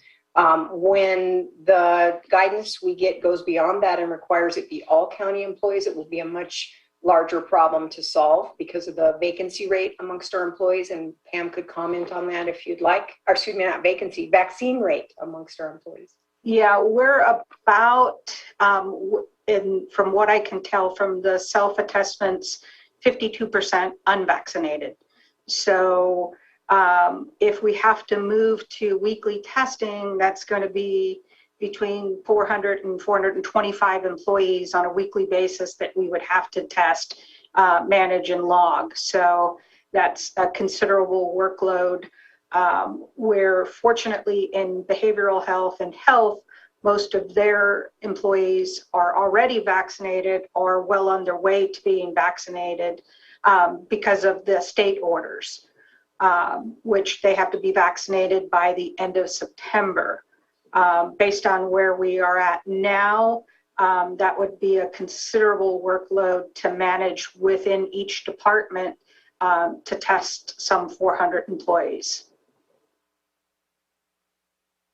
That's one of the things that I was going to bring up is the managing of the amount of testing. I know we spoke about that with Ms. Samick and CAO Hutchinson.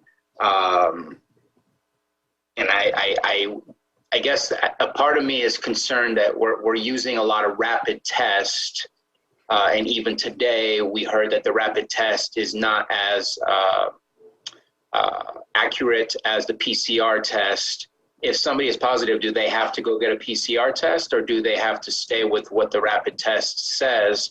Because what I'm worried is because this is coming down and impacting so many agencies, so many businesses across the state as well as the nation, that we're going to see a huge backlog in our PCRs, and that we may have people staying at home who may have had a false positive because of using the fast-acting rapid test rather than a more accurate PCR. Well, my understanding also is that they're far more accurate in predicting the positive COVID than the negative COVID. And so those tests would stand. And the only caveat being is that people that have had COVID in the last 90 days, they do not have to test, because that's where you can get a false positive with somebody who's recently had COVID. And so that's in the vaccination policy that on the log, it would just say exempt from testing until X date. And they would not have to go through that testing for 90 days after a positive COVID. They also have the antibodies at that point for a certain amount of time to help them be protected. My other question is, because we're testing people who are not necessarily sick, we're testing people because we're testing people. Is there a loophole somewhere where if you test positive but you have no symptoms, that there's an opportunity to maybe work remotely, if that is something that can be afforded to you based on your position allowing for that, or your director allowing for that, so we don't lose productivity? Because if we did everything normally, these people would just continue going to work and not get tested because they didn't feel sick. Right, and that is the case in the protocol all along. We've afforded that opportunity because we don't want people to lose time. We don't want them using up sick time. You know, if your position allows, absolutely, you know, the departments can manage that and have them work from home. Appreciate that response. Happy that we're already doing that. Any further comments or questions from board members? All right, let's open it up for the public. Any comments or questions on this item? Okay, let's bring it back. I want to say one final comment. I know in my conversation with CAO Hutchinson and Director Samick, it's good to be prepared, but I do anticipate that we're going to see some litigation with the directives that are going to be coming down. They're not quite yet there, but they'll eventually come down from our federal government. We're all hearing about the potential for litigation, so I'm assuming that that will slow things down, but it's best to be prepared rather than wait for something that may not happen. So we'll have to just keep an eye on it and see where it goes. And then looking for action on that.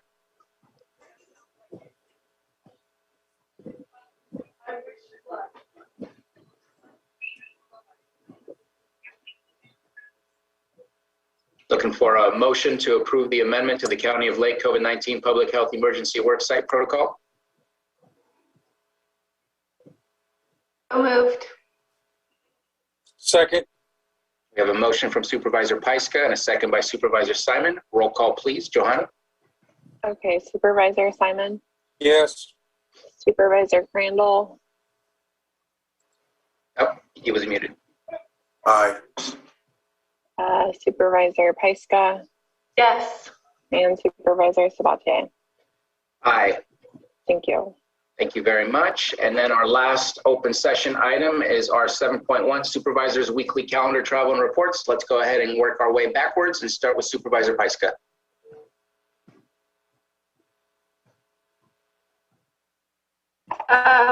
Yeah, I think the only thing I have to report on was that Sunday we had the 6th anniversary of the Valley Fire. It was a pretty emotional day for a lot of people, given the amount of fires that are happening around the state, and the one that was happening close by in Mendocino. Just wanted to share that the Cawberry Council spent several months researching the rebuild rate, and the Cobb area stands at 20% recovery of the housing lost. So we have a long way to go and a lot of work to do, and we remain focused. So as far as my calendar goes,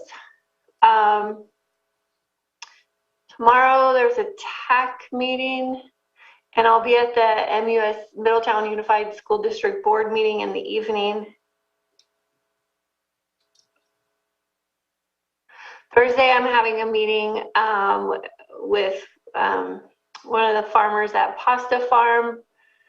There's the Kelseyville street dance, which I will not be able to make because the Caubery Council is having their meeting at the same time. Friday, Workforce Alliance meeting in the morning. And then I will be going on a tour with the Alchemy 29 team, Antler Hill Cannabis Farm project.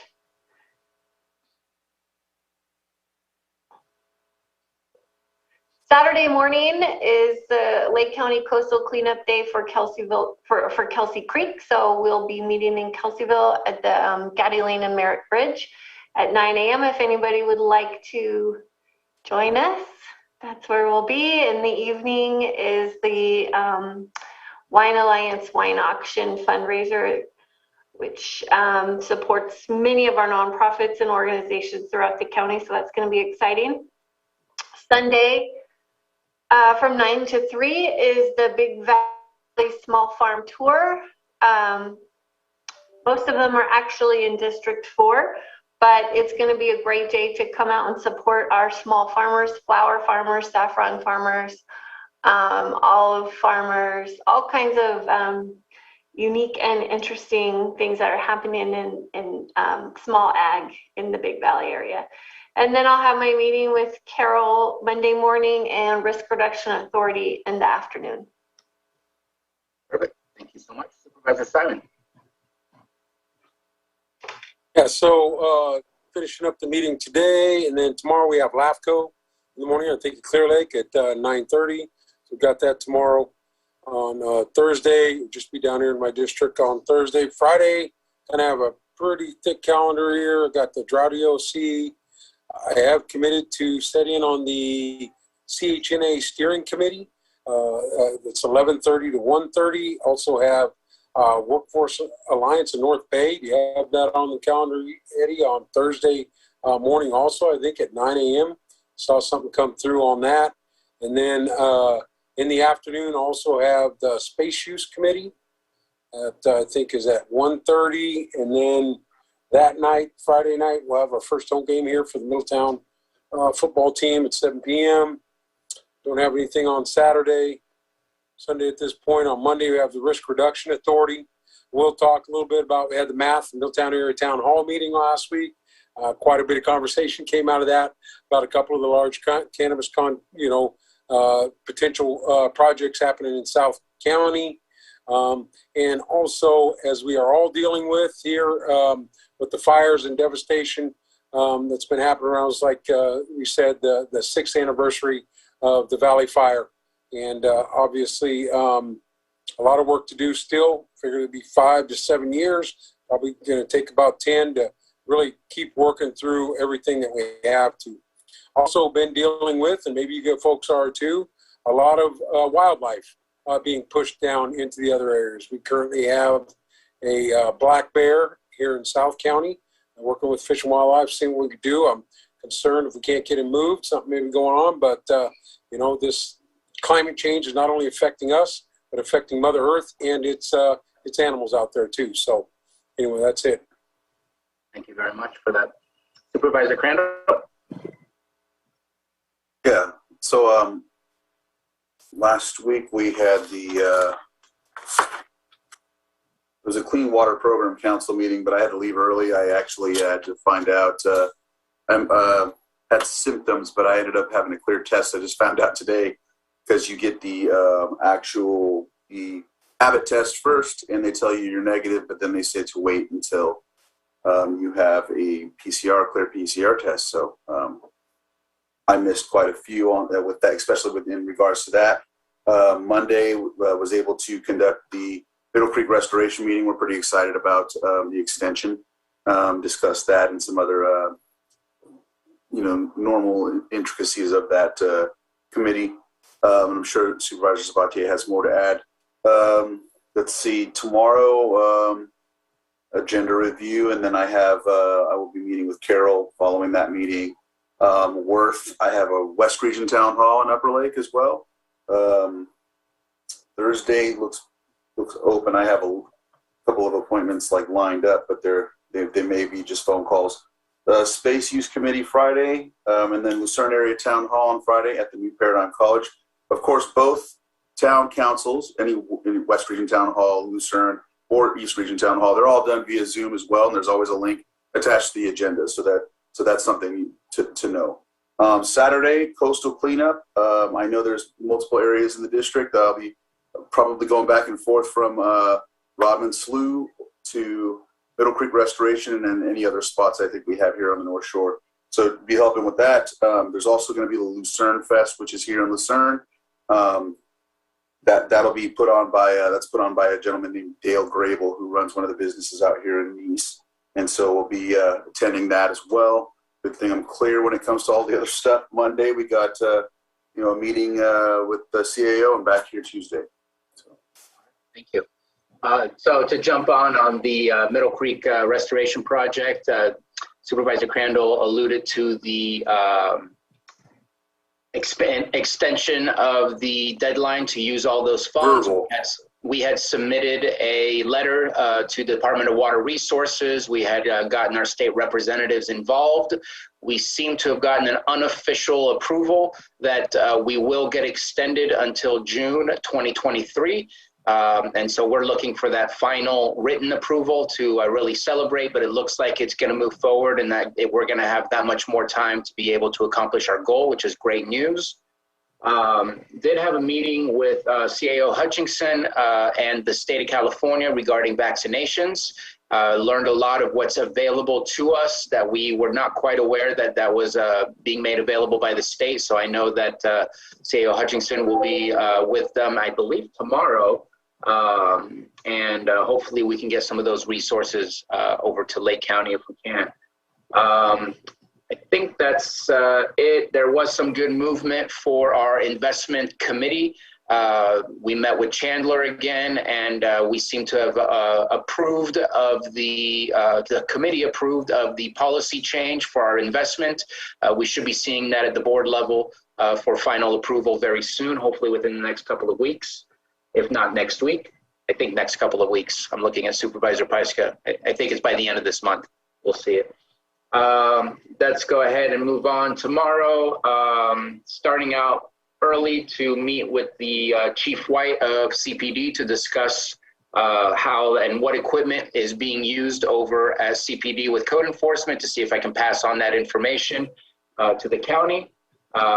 Meeting with LAFCO at 9:30, agenda review at 9, and there's more. That day is pretty packed.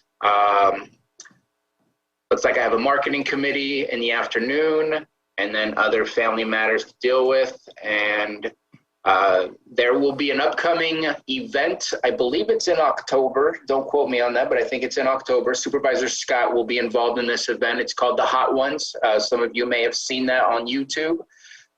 Basically, you eat super spicy wings, and it gets spicier and spicier with each one, while you get interviewed and you sweat and stutter and really mess up your interview responses. They'll be doing that with a bunch of folks from Lake County. We'll be doing that in late October. We'll give you more insight to the specifics of that upcoming event, but there's a meeting to help organize that event. Meeting with some cannabis folks later that afternoon. Looks to me like there's a Zoom meeting with McGuire at 4:30 that afternoon after my CSAC call with the COVID update, and then in the evening, a Clear Lake City Council meeting. And then on Friday, starting off with the drought, having another cannabis meeting, and meeting with Supervisor Pyska for a tour of a potential cannabis resort. And that looks to be it for the weekend. I do want to highlight something that happened last weekend, which was amazing. The city of Clear Lake did the soapbox derby. If you have never been to the Soapbox Derby, it is absolute fun. We closed down Dam Road Extension that has just been punched through from the shopping center all the way up to Phillips, and just have fun by driving down that hill and racing and good old-fashioned tiny cars that people have built themselves. CPD had done a little workshop to help kids build their own cars for free with donations from the community.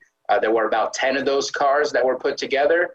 Had a really good time, lots of fun, lots of creativity on those cars, exciting stuff. And I do want to also give a shout out to the Lower Lake Trojans. I did go to their game. My son is now in the marching band, so I'll be going to those games more often. They had a tough game, but I have to say for a team, and I'm sad to say the score, that lost 62-0, they did not exhibit frustrations physically. I'm sure it was happening mentally, but they seemed to hold themselves in the highest of professionals, athletes. Just they held themselves high, and I can't appreciate that enough. I'm proud of them for the way that they held themselves to that standard, because I know it was a very difficult game to go through, and I'm sure Supervisor Simon understands the difficulties of dealing with certain games like that. It's just it's not always easy, but professionalism and being good sports is also part of the game and the learning process, and I think they did very, very well. And that is the end of my report, other than coming back on Monday and getting prepared for our Tuesday meeting. And so that the Upper Lake opponents quit at halftime, so I just wanted to let you know that that's pretty impressive. You know, I'm glad you mentioned that, because I saw that. It could be tough out there. Especially in preseason where it's not your league that you're playing against. And that concludes our open session for today. We will be going into closed session. I'm going to check with CAO Hutchinson. Are there items that we are pulling from the closed session? I think we're pulling 8.2. No, we're going to keep 8.2, okay. But my recommendation would be that we pull 8.3 and 8.4 and put them on for the 21st. Because your board just approved a policy a few hours ago saying that we'll have all 5. I had with 100% of the board. Okay, and then the rest are good to go. So let me go ahead and read those out. 8.1, sitting as the Board of Directors of the Lake County IHSS Public Authority, conference with A, Chief Negotiator M. Long and County Negotiator C. Marketan, and B, Employee Organization, California United Home Care Workers Union Local 4034. Before I move on with that, I want to make sure, is there still a public comment regarding that item? Because I know there was somebody that was here for that. I want to make sure to give them that opportunity to speak. Is that why your hand was up, Supervisor Crandall? Thank you for that. And phone 6205. Thank you. I'm not the earlier gentleman, but I do want to say something about this. It was so encouraging today to hear about all of the budget surpluses, and I hope that as you consider what is right for the in-home workers, our largest workforce in the county, to take care of us when we're not well, the $1 raise that they're asking for so that they can make as much as minimum wage. Thank you very much. Thank you. Then we have 8.2, conference with labor negotiator, A, Chief Negotiator M. Long, County Negotiator C. Hutchinson and P. Samick, and B, Employee Organization LCSMA. And then we are going to forego 8.3 and 8.4, move that to another week. And 8.5, conference with legal counsel, significant exposure to litigation pursuant to Government Code Section 54956.9 D2 E3, claim of Dano. 8.6, conference with A, temporary representatives designated to meet with county department heads regarding salary and benefits, and B, unrepresented management employees. And with that, we will go into closed session. Thank you, everybody, for joining us today, and we will see you next week. Mr. Chair, to clarify, we will be leaving this Zoom webinar room open so you can return to it later and announce any action you may have taken out of closed. But for closed session, I'll be sending you a separate Zoom invite that you will enter, and then you can come back to this one. It will remain here. Okay. Thank you. Thank you.